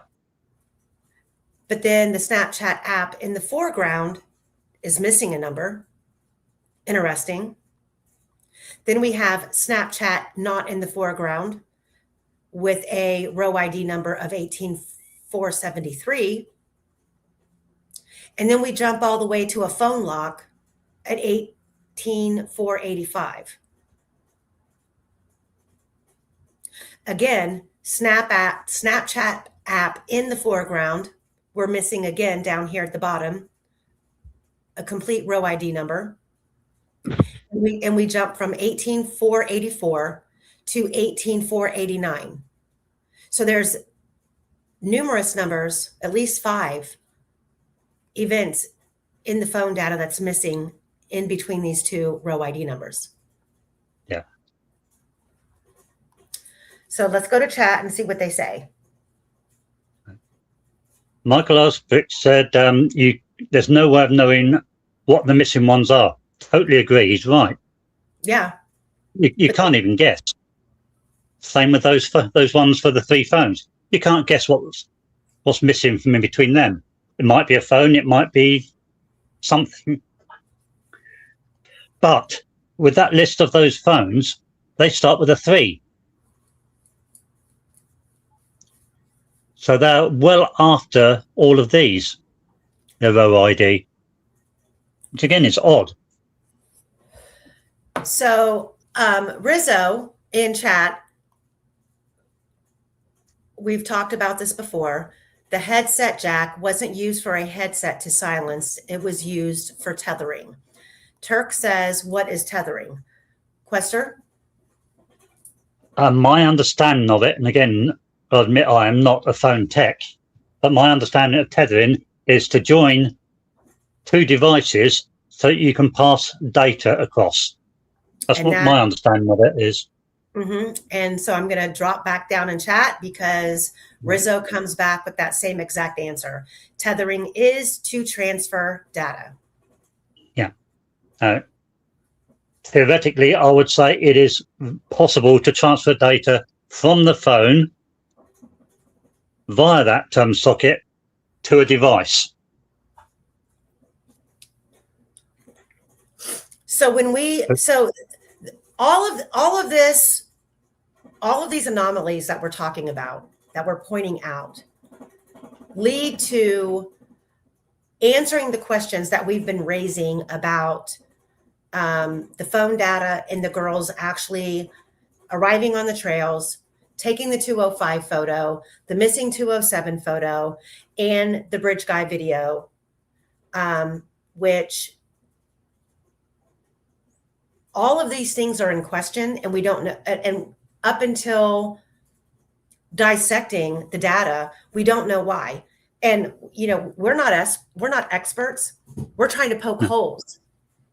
Michael has just responded saying he's saying you don't know they're missing. And again, I agree with him. You don't know that there's data missing. What the row ID numbers are showing is that something doesn't add up there. But the times seem to be saying that the data is there.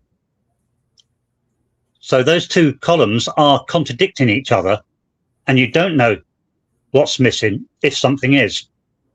The only thing you do know is row ID numbers are missing, juggled about, etc. Out of sequence, and they show that things could possibly be missing, which reinforces that needs a real techie to look into and find out why. It reinforces the statements from Kelsey alone. She went and deleted things. She claims she saw photos that we've never seen. We know from Cecil's deposition that there are things that he claimed that he saw on the phone, but then when he went back, he couldn't find them again. There are gaps in this phone data. When a state is depending on where you are in this case, where your feelings lie about innocence or guilt. Okay. If you have a suspect that you 100% as a law enforcement officer, a state prosecutor believes that you are charging and convicting the right man, there would be absolutely no reason for any of this to be questionable. Not on this scale. And that is what we are trying to expose. That's what we're trying to keep on the surface level, streamline in the media, that shit does not add up on a level beyond a defense team just trying to poke holes. The state's evidence doesn't add up. And we have seen them in action. We have seen their lies. We have seen them admit that they've lost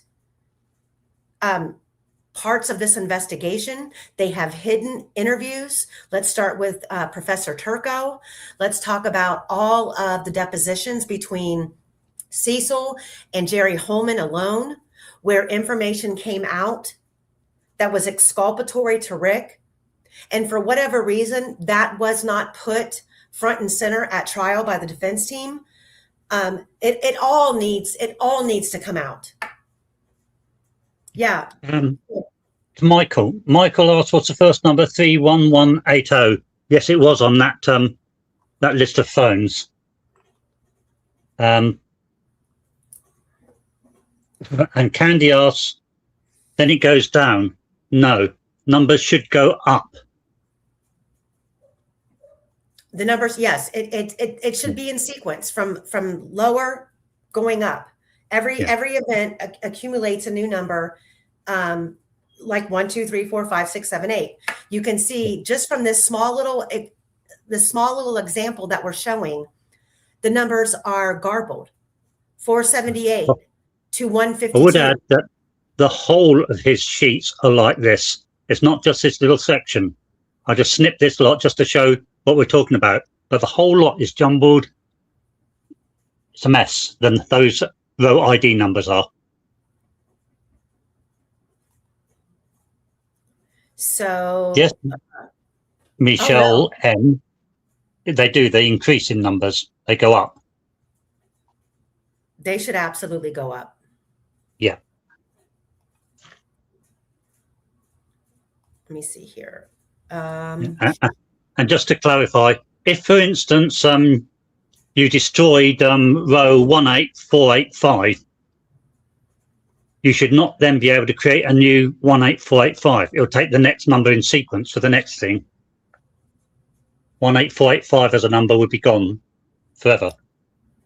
Okay, so Quester, take a shot at Osbrook's post here on the screen. He says, so 31180 in the 2024 PDF of the 2024 physical extraction is an image from January 30th, 17, not a device. But that list that you put up, Amy, said it was the iPad.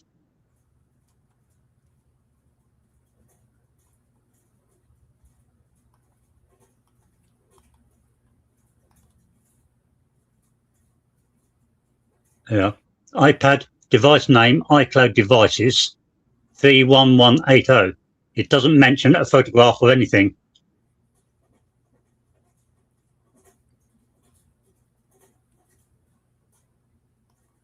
So is this the next item?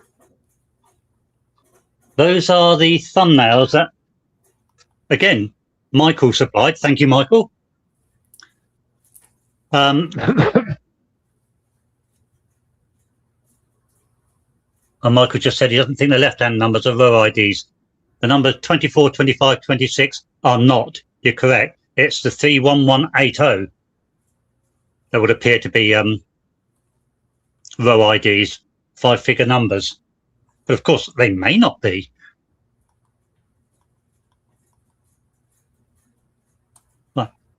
Right. Those thumbnails that you put up, Amy. Uh-huh. Right. You can see from the pictures on the right, all three of them are representing the same picture. Having checked, I managed to isolate the frame that they came from, and it is a frame within the Down the Hill video. Now these are thumbnails which, looking at them, I'm absolutely positive on my own mind that they were automatically created, because nobody's going to be creating a thumbnail like this while they've got supposedly a gun pointing at them being told to go down the hill. Now looking at 517 at the bottom, go across to the third column and you can see it's 21436. The same on 499 in the middle, 21436. That ties in okay with just after the video finished. So it could well be that at that point, video is finished. It goes into the file, and an automatic thumbnail is created. It grabbed a little bit of the picture and created them. Why it created two, I don't know. Seems odd, but it apparently did. Well, if this makes me want to go back to it's been a long time. Oh, thank you, Mother of Dragons. To one of the previous vaults that we did, where we were speculating on why the video wasn't rendered until the next day. It was put into, I can't remember if we located it in a WAV file or what, I forget. That's why we need to revisit it. But we had an issue with why, when the video was completed and all of the phone activity took place throughout the evening and that night, why it wasn't until I believe the next day that this video sat dormant and wasn't reconciled on the phone. And then when it finally was, we had two thumbnails created for the video when it was only one video.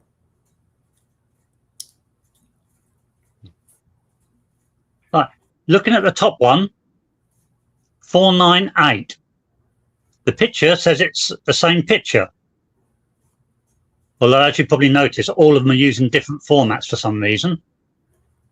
But the most interesting thing there is if you look in the third box along, created and modified time on the 15th of February at 3:06. So this is telling us that on the 15th of February in the afternoon, the phone decided to create a third thumbnail for this video. Don't believe it. So I checked what was going on at that time, and it was in LE's hands, and it had just been opened by LE, but they were not looking at the files where this would have been. Can you load the picture I sent you of the analysis? Yes. But first, I want to point out, if you, in the third column, where it says pixel resolution, look at the difference in size of each thumbnail. We've got 1080 times 1920 on the 15th. Then we have massively different, aren't they? Massive different sizes of thumbnails for the same video. Same with the top, the size in bytes. And we're not claiming to know why.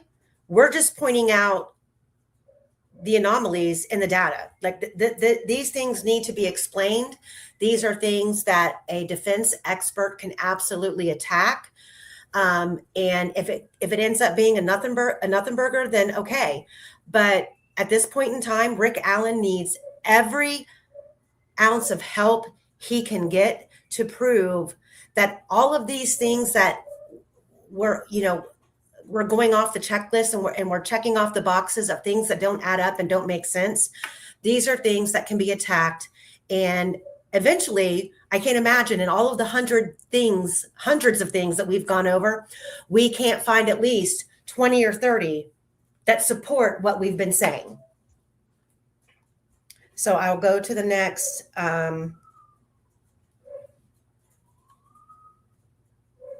Here we go.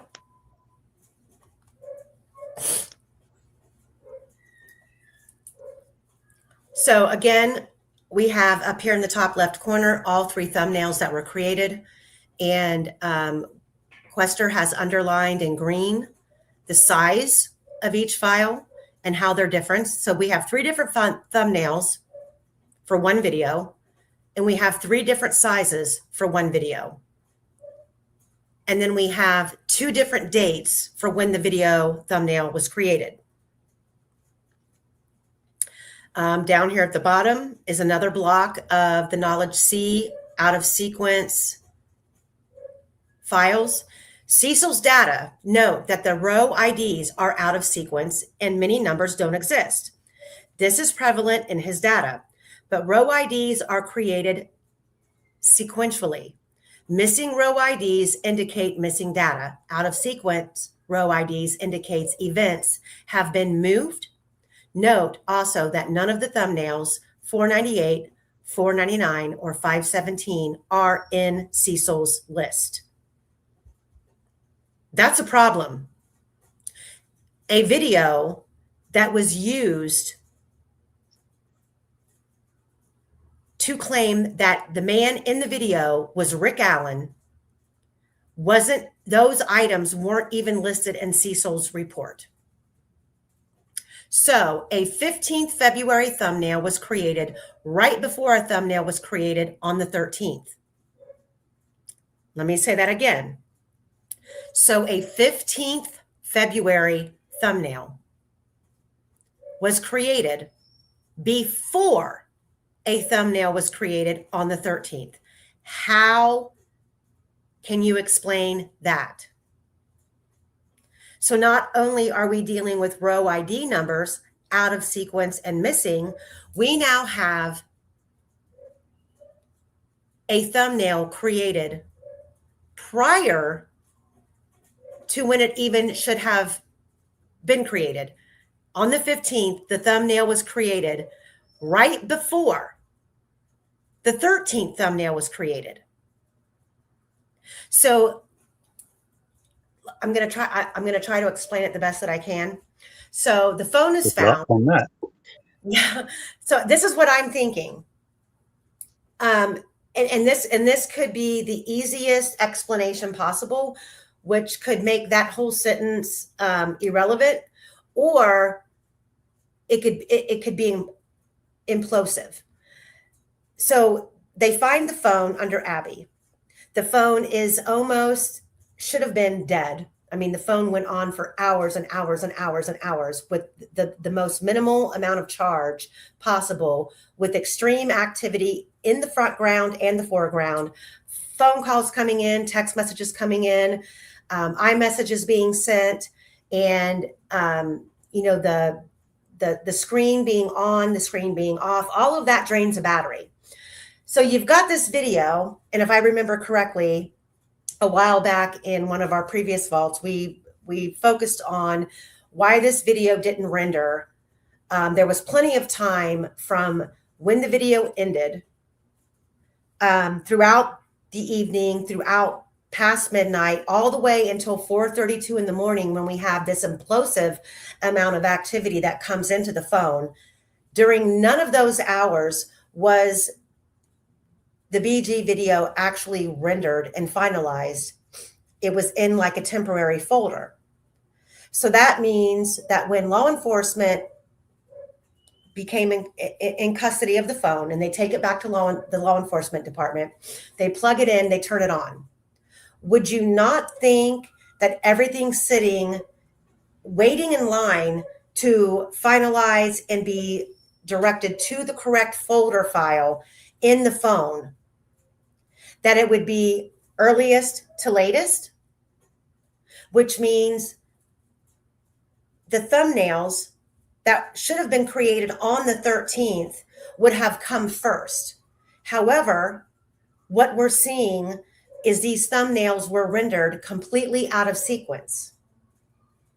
And what was being done to the phone that would create a thumbnail on the 15th to imprint in the phone data first before the date of the 13th when the video was actually taken.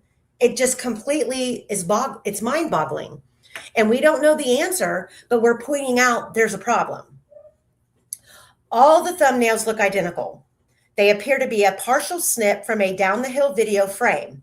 Why would the phone automatically create two thumbnails at the very same time and second, which is the 499 and the 517, and use different formats for each?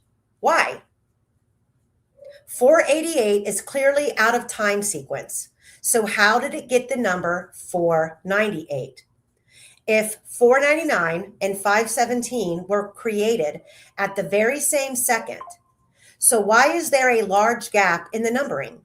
Are we supposed to believe that in a split second, while creating these two thumbnails, the phone performed 16 other events, all of which the phone chose not to record anywhere? I'll read that again. So 499 and 517 were created at the very same second. Why is there a large gap in the numbering? Are we supposed to believe that in a split second, while creating these two thumbnails, the phone performed 16 other events, all of which the phone chose not to record anywhere? It is very odd that they all used different formats, JPEG, THM, and TIFF. Phones do not chop and change formats unless commanded to. Since all three purported to be the same partial snip, all three should be fairly similar in byte size. JPEG formats generally use far less than bytes than THM and TIFF, but the one here uses considerably more. The pixel resolution would explain this to a degree, but not to the amount shown here. Editing a photo or picture will generally increase bytes. The exception is JPEG, which usually will decrease in byte size. This JPEG is massive compared to the others. The fact that these all say modified does not necessarily mean edited here. The modification were at the very second of creation, which would indicate modification simply means created and filed. So byte size suggests later editing to 498 at least, but these records do not show editing events. It logically follows that 498 is bogus. I suspect that 498 was extracted, an IE copy printed out to a computer while in the hands of law enforcement. It was then edited and the edited version put back in the file to replace the original. It also logically follows that 517 is also highly suspect, and the row IDs prove that the Cecil list has been manipulated. So going back to you, Quester, people are asking in chat, as far as this explanation goes, is it only, in your opinion, that it could have been law enforcement that manipulated it, or could this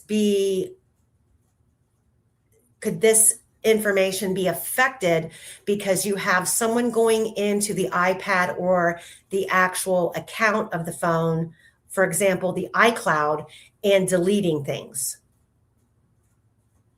Well, first, we know at the time that the first one, 498, was created, it was in the hands of law enforcement, Bunner to be precise.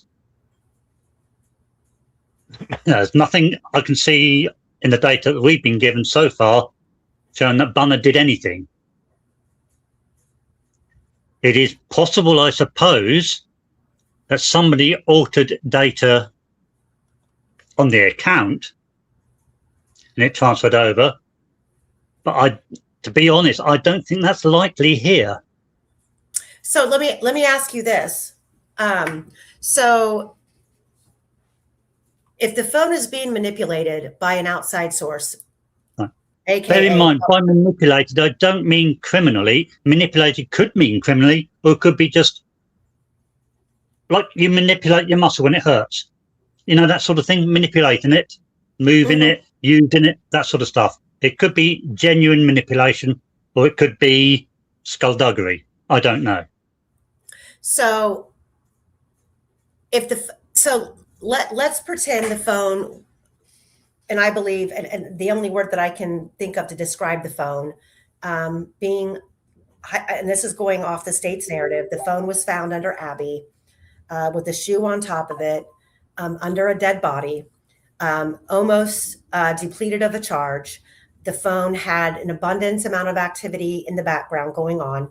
Then add on top of all of that, you've got an outside source, AKA Kelsey German, accessing Libby's account, her iCloud account, via directly. If I can butt in there, when the phone battery gets low, the phone will avoid doing background operations, things like that, as much as possible. It will avoid having apps open, all sorts of things it will avoid.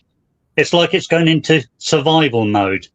It will only do the things it has to keep itself alive. So when you say it's doing an awful lot of things, no, it ain't. It can't, because it will not be allowing itself to do it. Okay? Well, so let me rephrase that.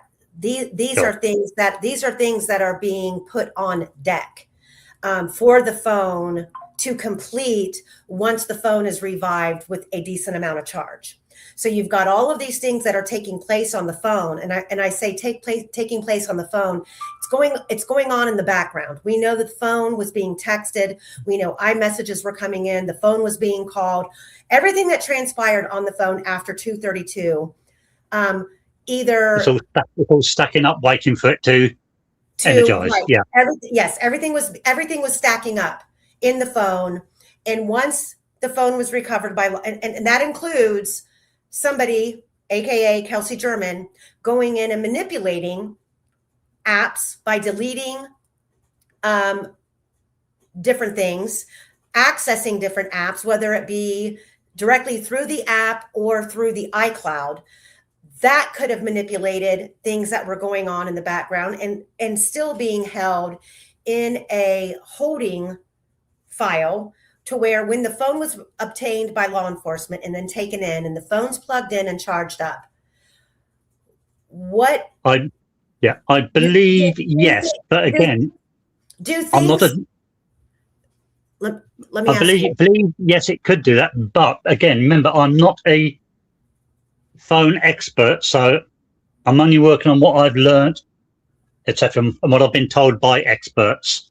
But I believe yes, what you're saying is operations could be sort of stacked up, waiting to load when the phone is charged up enough. But on the 15th, looking at it all, the phone was never really well charged, and there's no sign of it suddenly doing lots and lots of operations. So that leads to my next question. If in a situation like this, when the phone is taken to law enforcement and there is no definitive way to explain out of sequence all of these things that were transpiring on the phone in the previous 24 hours, if they don't hit the phone data in sequence and they're completely out of order, and there's no way to determine what is actually going on with the phone data itself because of the low battery charge and what the phone's going to do to preserve energy, why would anyone in a court of law be able to rely on any kind of forensic extraction if it's unreliable based on the conditions of the phone before it was found? Because what this is screaming to me is that if there's nothing that was done nefarious with the phone by an outside source or law enforcement, then the way the phone, once it accessed a decent amount of charge, completely went haywire, and how it imported all of the events that transpired in that 24-hour period, it was all out of sequence. Well, the stuff that it imported, it's bizarre that it did, put it that way, because it was low battery. It had to be turned on to import all that sort of stuff. There's a lot of signals there that someone manually operated it at that time. But also bear in mind that this problem with the row ID is right the way through that. On the 12th of February, it's a mess as well. And these thumbnails, also bear in mind that at the time of those 3 thumbnails there, Bunner had the phone, not Cecil.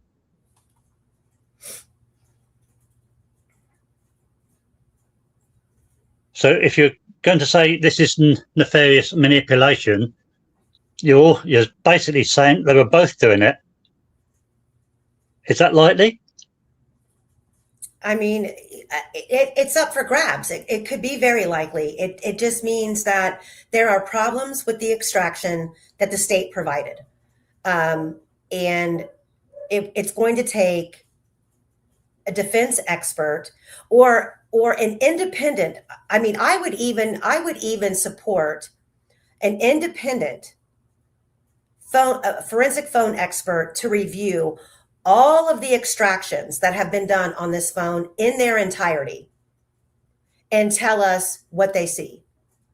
Independent from the defense and from the state. I am that confident that there is something wrong with February 13th. The phone data, the movements of the phone, the GPS on the phone, the video, the photos, the missing photos, the timestamps of the photos, the 207 photo that was never found. I am confident that this phone data, and I'm talking across the board for Rick Allen's case, outside of factual information, and I'm talking timeline information, who was where, who saw what. We can go back to all of the, ridiculous witness statements and, who they saw on the trail and their descriptions. That stuff to me is factual. It was used in trial. We have reports of what they stated early on in the investigation, but forensically, we get rid of the fucking bogus confessions that didn't exist at the time of Rick's confession. He had to be tortured and injected with Halidol. He had to be mentally and emotionally tortured by inmates, and the separation of his family. We get rid of that. You get rid of the state's narrative of the BG video and that be a gun. We've got a murder case where the murders weren't committed by a bullet, but yet we have ballistics being made part of the main segue into this conviction. The girls weren't killed by a bullet, but yet half the trial surrounded testimony about ballistics. Makes no sense. Even putting all of that to one side, there is absolutely nothing concrete to put Rick Allen anywhere past the start of the bridge. No. So to me, or in what time? For me, forensically, the phone data on a forensic level is the one piece of information that an expert could actually dive into and prove the state's case on a forensic level is bullshit.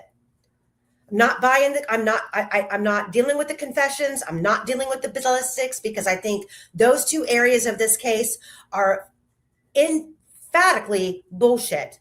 The phone data that the state presented needs to be dissected by either a defense expert or an expert who is not biased to either side. It needs a wizard on phones to try and make sense out of it. There's so much wrong with this data. Mm-hmm. And the fact that we know that there's more than one phone creating it, I'm not sure how you can separate that out. I think the only thing there that is reliable is the geolocations, saying where a phone on the account was. That even doesn't say that the girls were there. That just says a phone that was on the account was there. Correct. And I have a hypothesis. I agree with you. And I think the last vault we went over the real possibility that the girls were taken back across the bridge and they never crossed the creek. There's so much wrong with this case. And if someone, when someone asks me, why do you advocate for the wrongfully convicted? This right here is why. This should not be allowed to stand. Now, I will be the first to stand up and scream from the rooftops that if we have a retrial and all of the information about this case is put before a jury, I'm talking the real information, third-party suspects, a real forensic analysis of the phone data, the timeline issues are presented. Well, all of it's even like the journey to the trials. Going by what's on the phone data, Kelsey's car could not have been at that camera at the time they say it was. They could not have arrived at Mears at the time that they're saying. So, no, I agree. I agree. And here's the conundrum, and this is the law side of me talking, and I'm not a lawyer. However, this case has already been tried.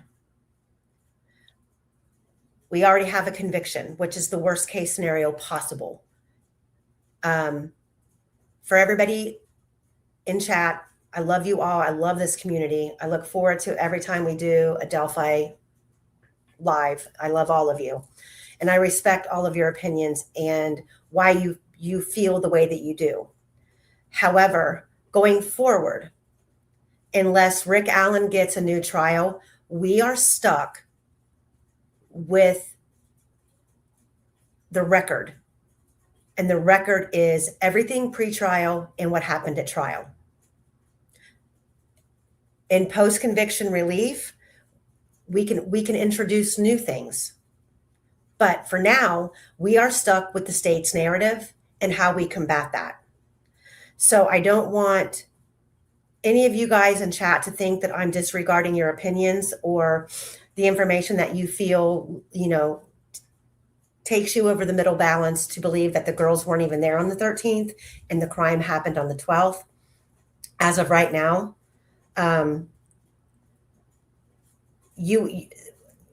we can't backtrack that far because we already have a conviction. Now, if we get a new trial, we start over. And if there's real evidence that supports that argument, then that's something that a defense team would have the opportunity to entertain. But without that scenario, what the state put forth during pretrial motions and during the trial on record is enough for us to dismantle the state's case on its own evidence. And for me, that's all that we have to work with right now. And I don't know how else to explain it. Does that make sense what I'm saying, Quester? Well, certainly. My understanding, and I'm sure Michael can put us right if I'm wrong, is that the appeal does not deal with the evidence, but with the way the case was handled by the judge and any breaches of rights, that sort of stuff. Sort of the technical side, so to speak. And it's the post-conviction relief that deals with the evidence. Is that right? That's absolutely correct. Therefore, what we're dealing with here would be applicable to the PCR, not to the appeal. Yep. Yep. And Kathy just posted, if anybody has any information, there's a lot of information that's not public, but if you email me information that is strongly supportive of the scenario, I mean, I'm talking real information. I'm not talking rumors. Although rumors do play a factor in this case, at this point in time, we have to have factual, definitive information. And prime example, I have heard for years that there was a party at Ron Logan's house. There was a party at the cemetery next to Ron Logan's. I don't have not 1 ounce of proof. It's a rumor. I don't have a picture. I don't have a public Facebook post that I can direct attention to. Like, look, even back in 2017, this person claims they were at a party at Ron Logan's house on the 12th. We need something definitive to tackle that narrative. That's all I'm saying. Otherwise, we're stuck with what we have. I'm willing to entertain anything when it comes to providing Rick Allen what he needs to prove his innocence. And that's why vault after vault after vault after vault, like I've told Michael Osbrook, who thinks sometimes I'm absolutely off my freaking rocker. My point is, if we can poke holes or a dagger in every step of the way in the state's case, and we can disprove their credibility and how this case was handled, how evidence was presented, how evidence was hidden, how witnesses were manipulated, how witnesses were hidden. The one thing we really, really need, can't emphasize it too much, is information about Rick Allen himself. Anything at all, where he might have been, what he might have been doing, what time he left his parents, anything at all. If you know anything, have got any proofs of anything regarding him, let us have it. Because even the smallest detail that you think is irrelevant can be a case breaker. Yes. But disproving the credibility of the state's case in front of a jury goes a long way.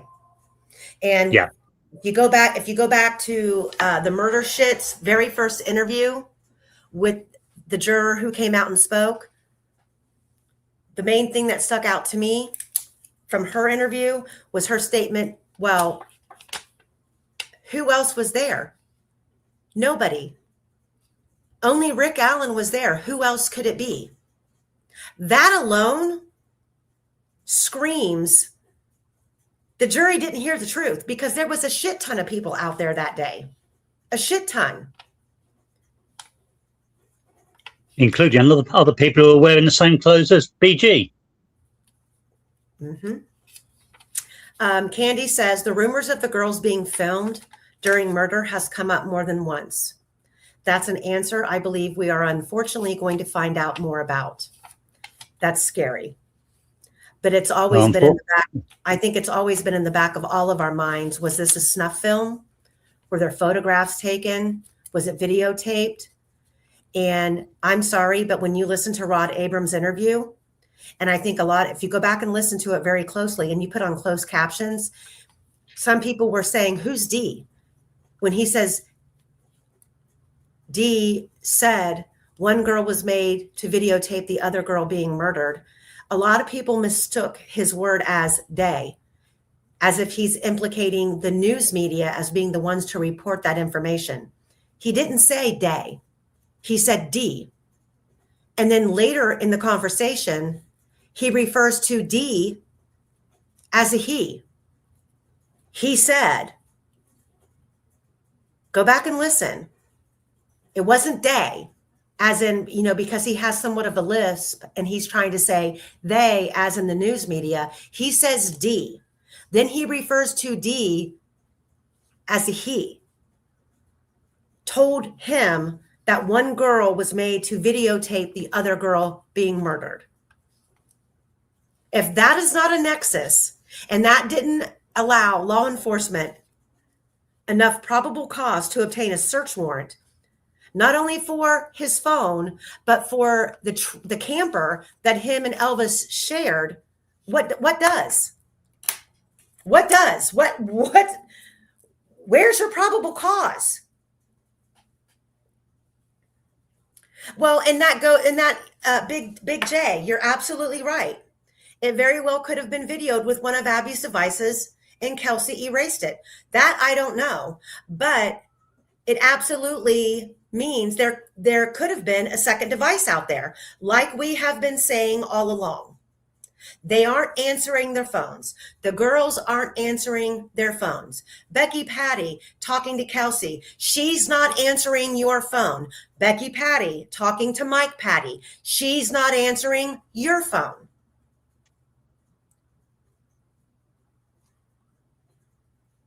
There's no doubt there's a second device. I will die on that hill. Yeah. I think there are three, to be honest. Yep. Daniel, Remember? Eric, Doug, who is D? Because he says D. And some people initially, when they first heard it, thought he was saying they, as in they, the news media reported it. But no, listen further. He says D, and then he references D as a he.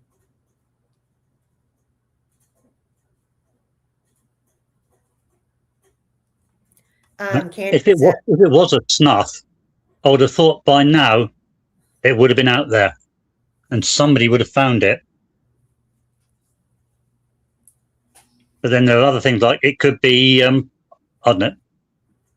I'm not actually convinced there was a video taken, but just spitballing. If one was taken, it could be evidence that this was done to prove to someone that they did it.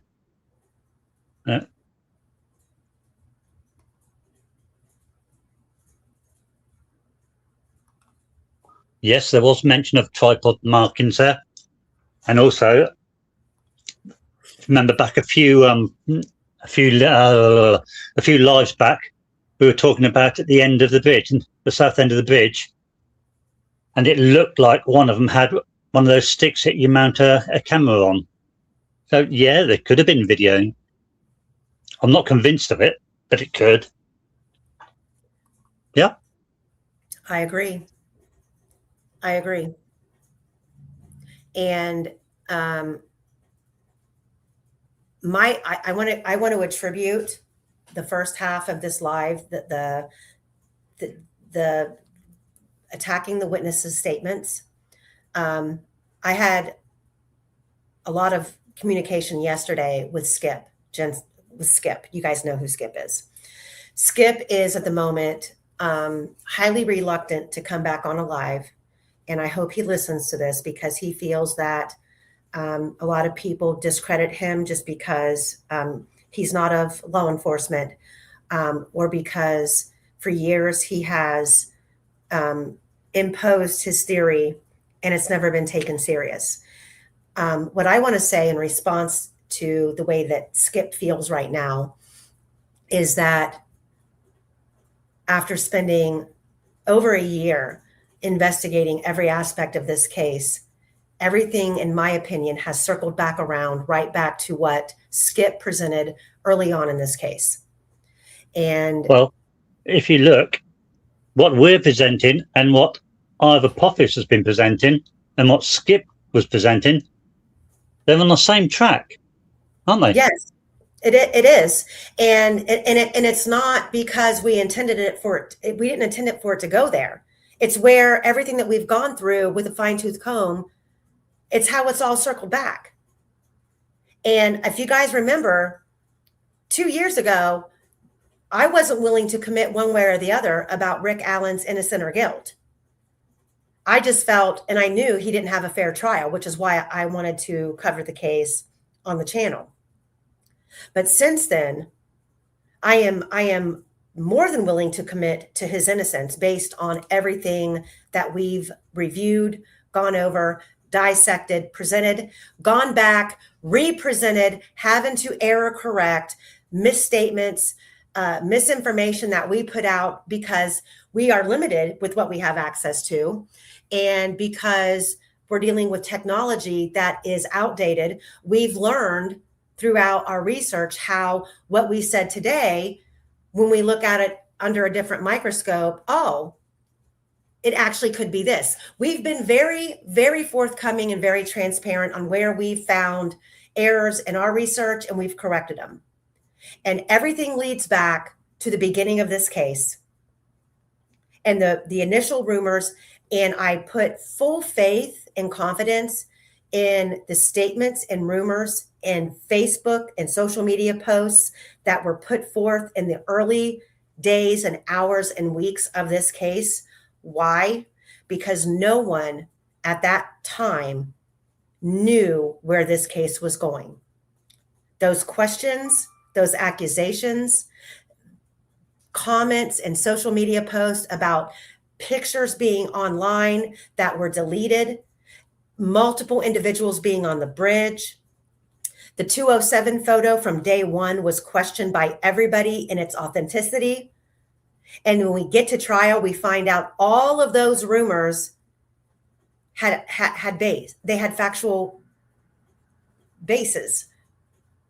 And that's where we have taken this case from beginning to end, and it all circles back to the very beginning. They did scrub all that 4 pits. Twisted retellings, all of it. And I can tell you that we're not done. Little by little, we are scraping the bottom of the barrel and still gathering information. And I know I want to have Skip back on. Skip has a lot to say, and he has a lot of information that's going to tie a lot of this information together. And we also have a lot of information about the computer store that was in downtown Delphi, that Ron Logan took his computer to have it wiped. That's up and coming in some of our next Vault episodes. Quester? Yes. We're going, and not to mention, we still have yet to actually dig into and present crime scene evidence. The crime scene itself, yes, we've still got that one that we're working on, yeah. And then we also I'm still working on the Vault Marathon, where we are going to lay out in sequence, nonstop, a 48-hour timeline from the 12th to the 14th.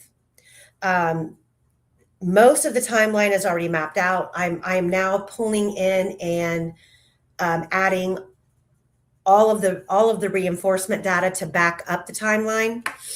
And it's going to matter in references like this right here.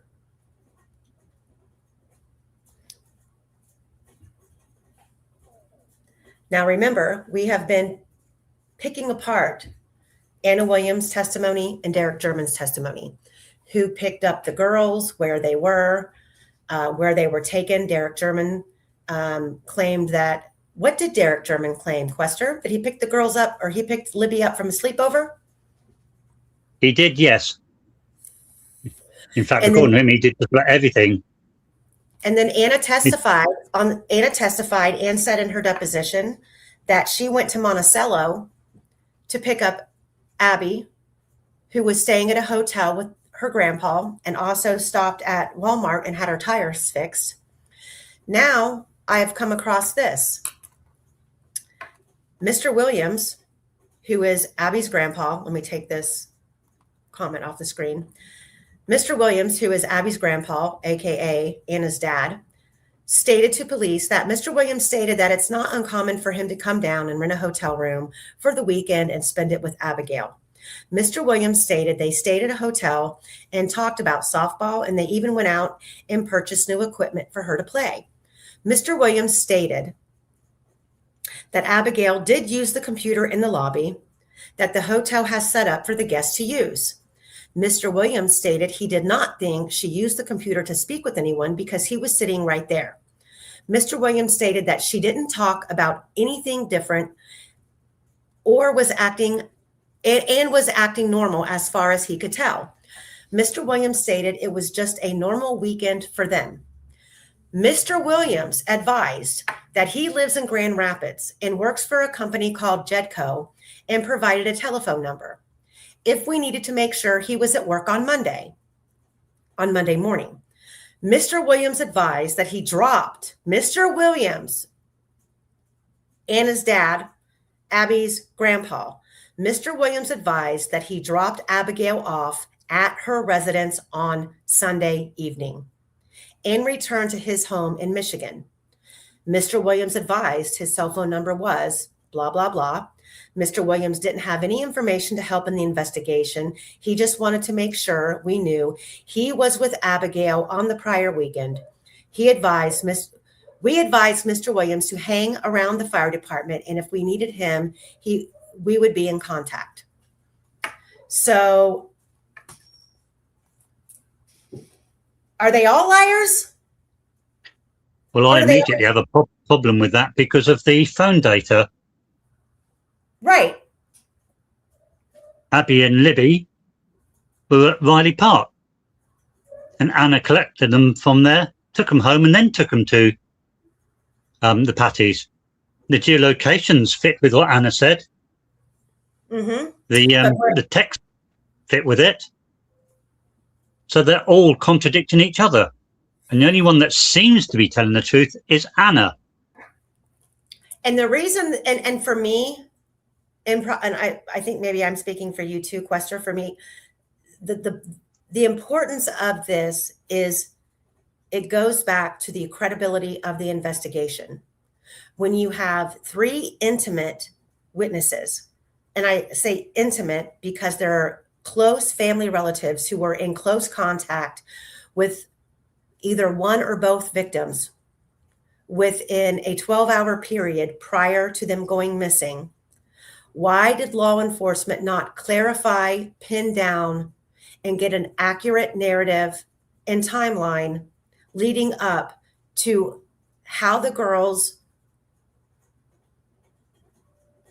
got to the Patties and then went on the next day to the Monon High Bridge?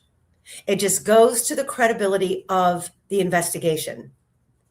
All of these things are left hanging out in the wind for people like us who are freaking psycho to dissect. This is just one more check of the box of why we are questioning everything about this case. When simple things like who picked the girls up and took them where and when during their last interaction with their loved one, why we can't even get an accurate account of that because law enforcement failed to do so is exactly one of the reasons why we're here.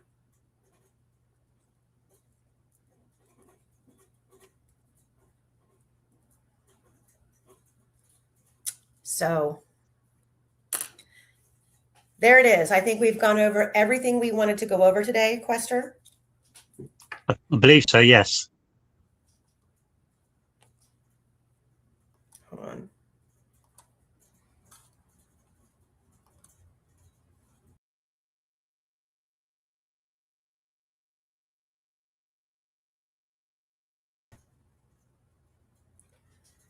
Trying to remove some of these things from the screen and pull us back up. My camera is, if somebody has any tips on why my Logitech webcam keeps going blurry in and out, please help me because I can't figure it out. Anna has been treated horribly for so long. Literally every ounce of empathy and support is sent her way. I agree. But I would also compel Anna to get a backbone for her daughter's sake. Whether she believes the state got it right or wrong, it wasn't a fair trial, and there are so many loose ends unaccounted for.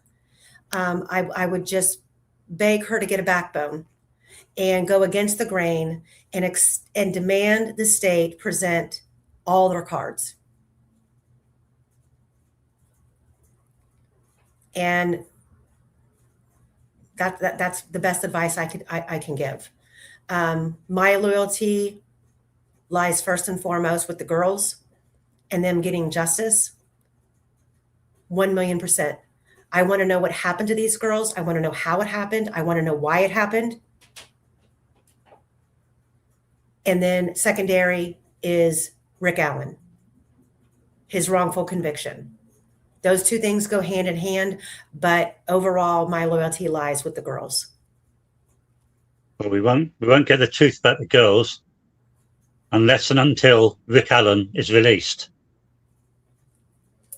And here's the other conundrum that we have to face is, let's say throughout the legal maneuvering, Rick Allen his conviction's overturned, and let's say his conviction is overturned, and if God be willing, the state decide not to retry him.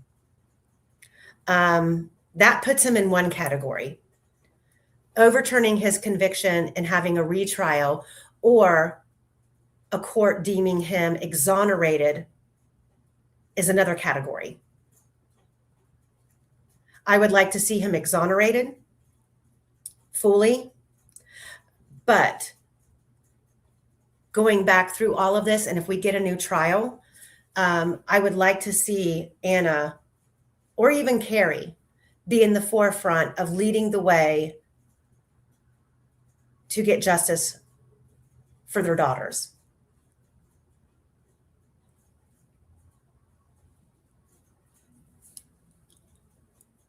It's so frustrating. Once there's a conviction, it's horrific. Which is why I must reiterate again, post-conviction investigation should have already started.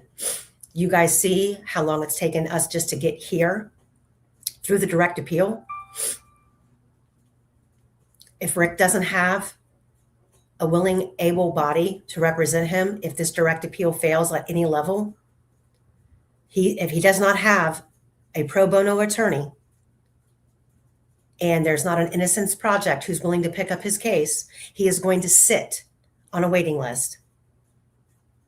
But if post-conviction had already been underway, the second this direct appeal falls flat, post-conviction could immediately start with a filing for post-conviction if the investigation had already been allowed to start. Right now, that hurts the girls and that hurts Rick.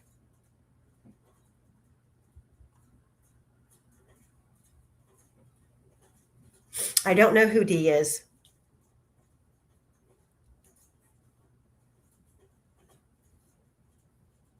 Rod Abrams seems to know who D is. We know D is a he.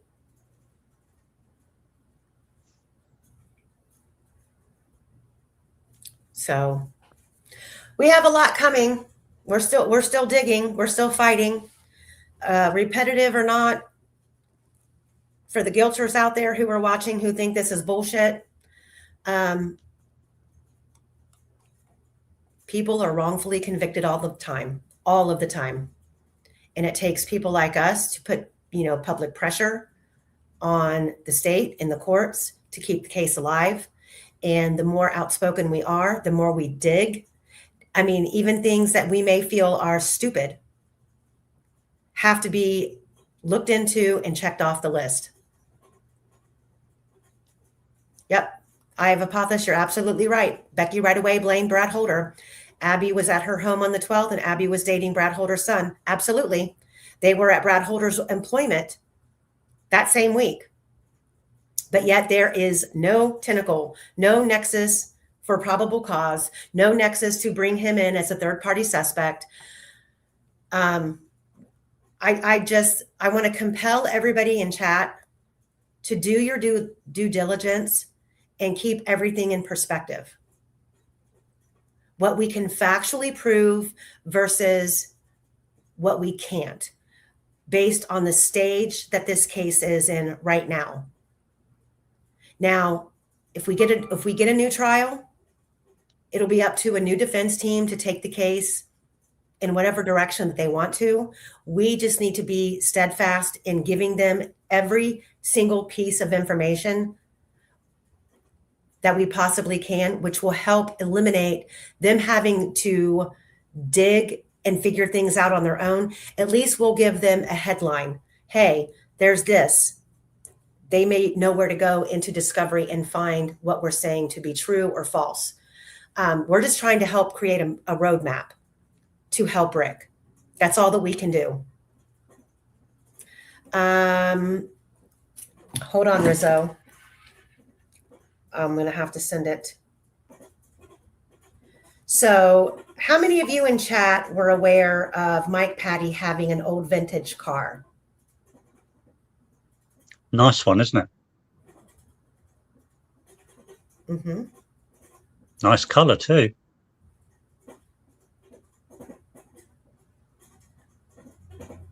Hold on, I'm sending it to. It's on my phone. I got to get it into my downloads. Do you want me to send it to you? No, I got it.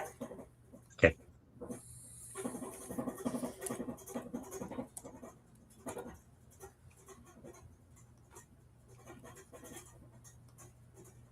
So Mike Patty also had an older style, sharp corner shaped vehicle.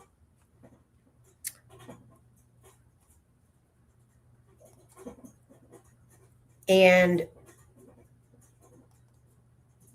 we know that Betsy Blair described a similar vehicle, but she described it as a Comet, and that it was not black at the CPS building.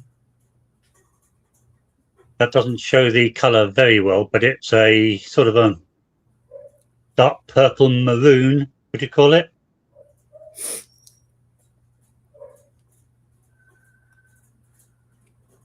So,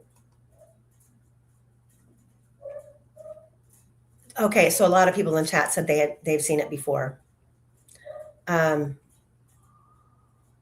Overthinker said she thought it was brown. And the relevance of this vehicle is very pertinent to the description that Betsy Blair gave of a vehicle that she saw at the CPS building. However, it was never put forth in front of a jury that Mike Patty also owned the same style vehicle. Yes, Rizzo says, it looks very similar to a Comet if you are not a car enthusiast. Yep. Headphones, exactly. What did look at the comment on the screen. What did Brad Heath describe versus what Betsy Blair described? Exactly the same thing.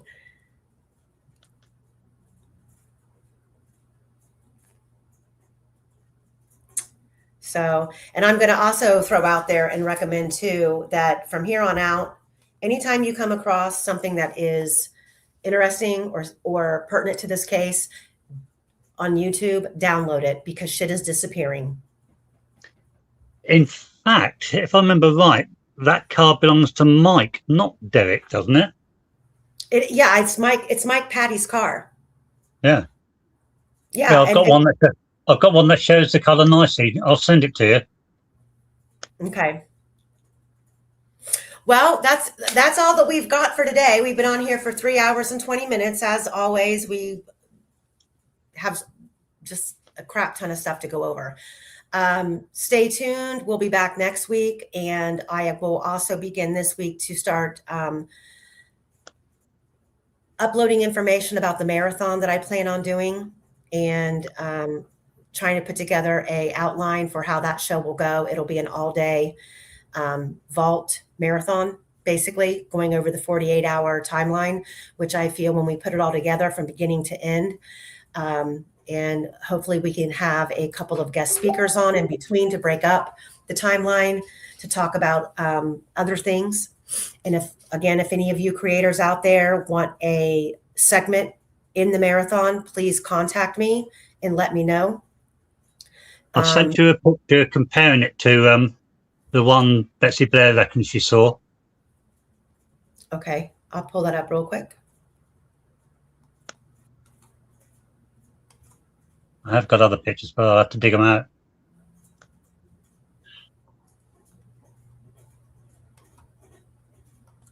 Okay, say what this is again. On the left is Mike's car, and on the right is the one that Betsy Blair referred to. The one that she reckons she saw.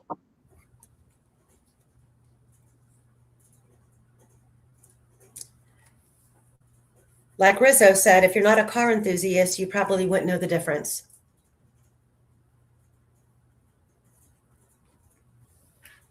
So you guys are you guys in chat, you're very welcome. We enjoy the work, and we're going to enjoy every minute of it even more so if we can get another trial and we can get true justice for Abby and Libby and Rick Allen. So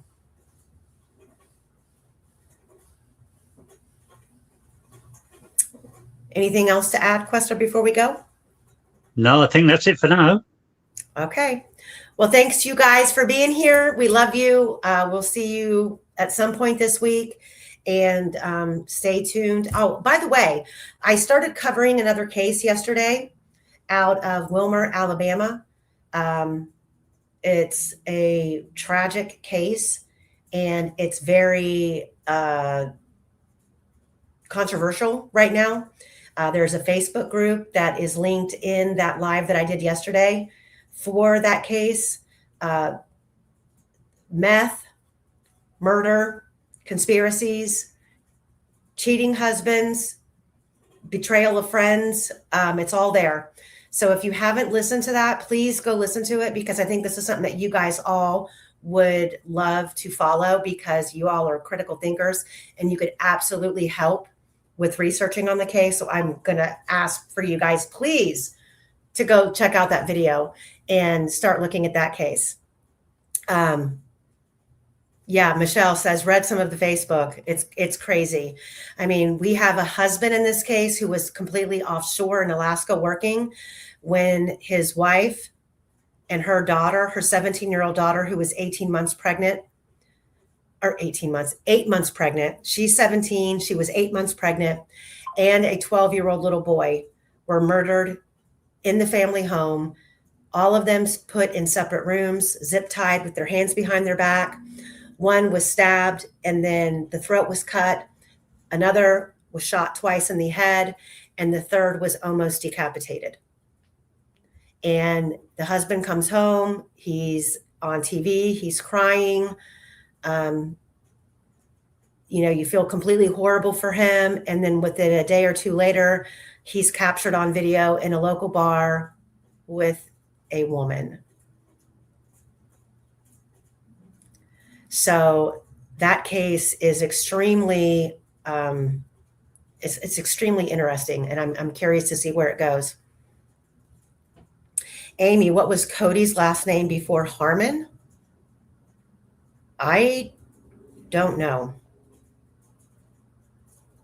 Cody is his born name. Was Harmon his born name?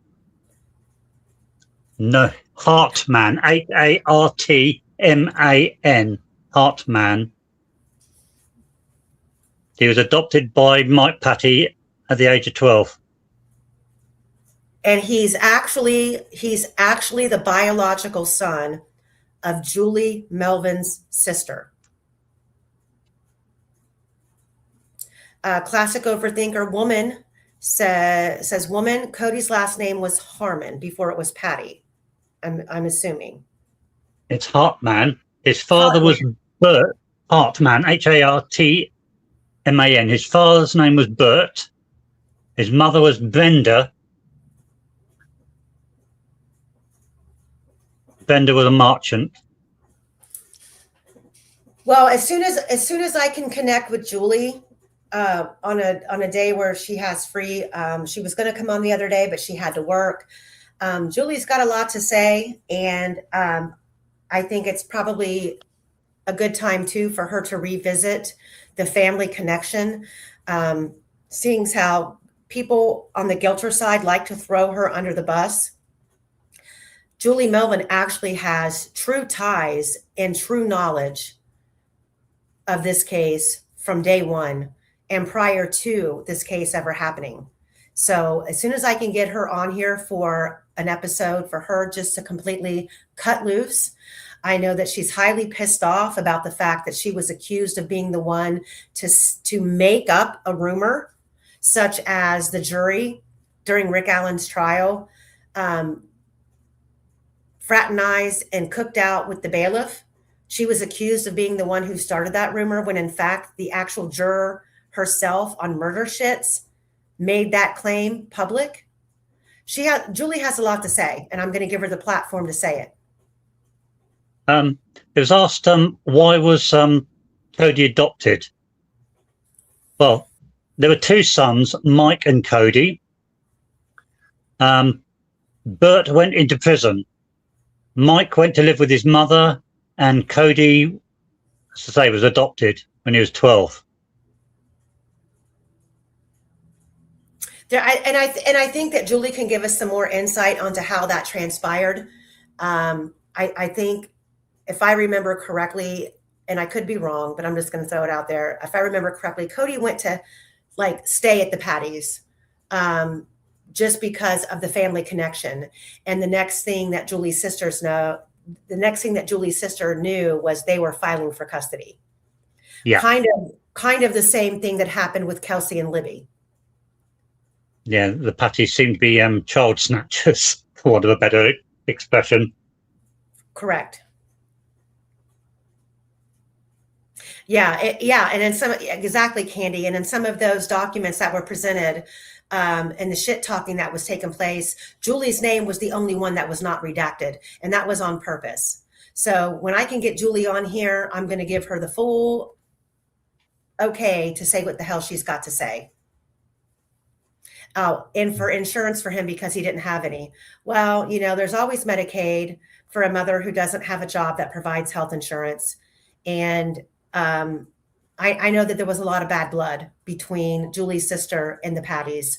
And it didn't occur on the onset because I know that Julie's sister had gone there and stayed multiple times and was a witness to some very big red flags in that home.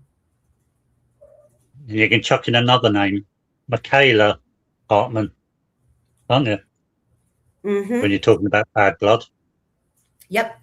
And Michaela Hartman is the same as she is now Michaela Babcock, that we heard That's a lot. Right. We heard a lot about from Garrett Kurtz.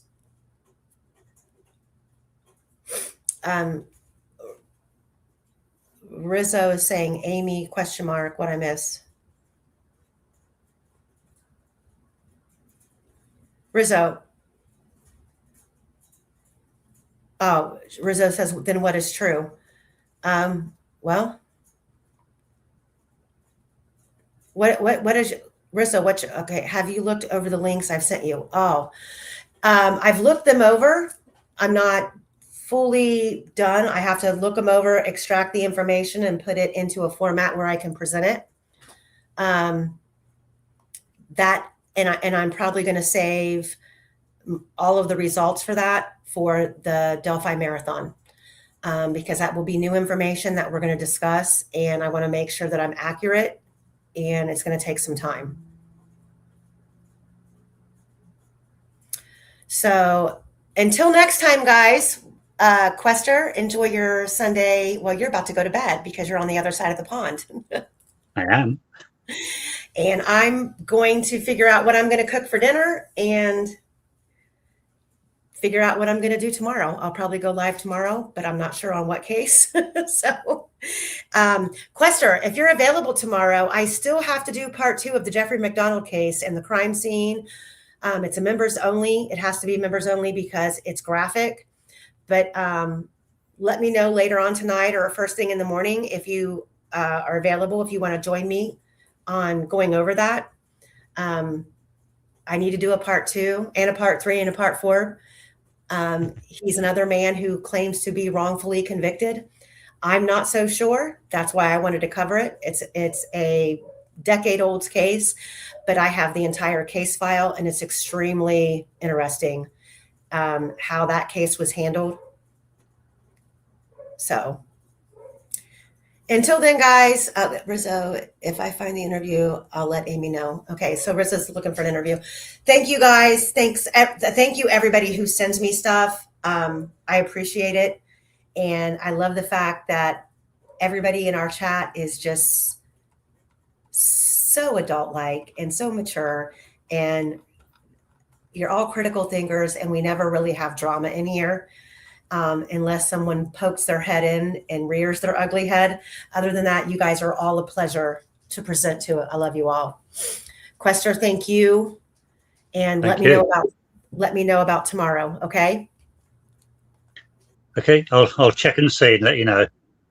Okay. All right, guys, we'll see you later. Have a good night. Bye. Bye all.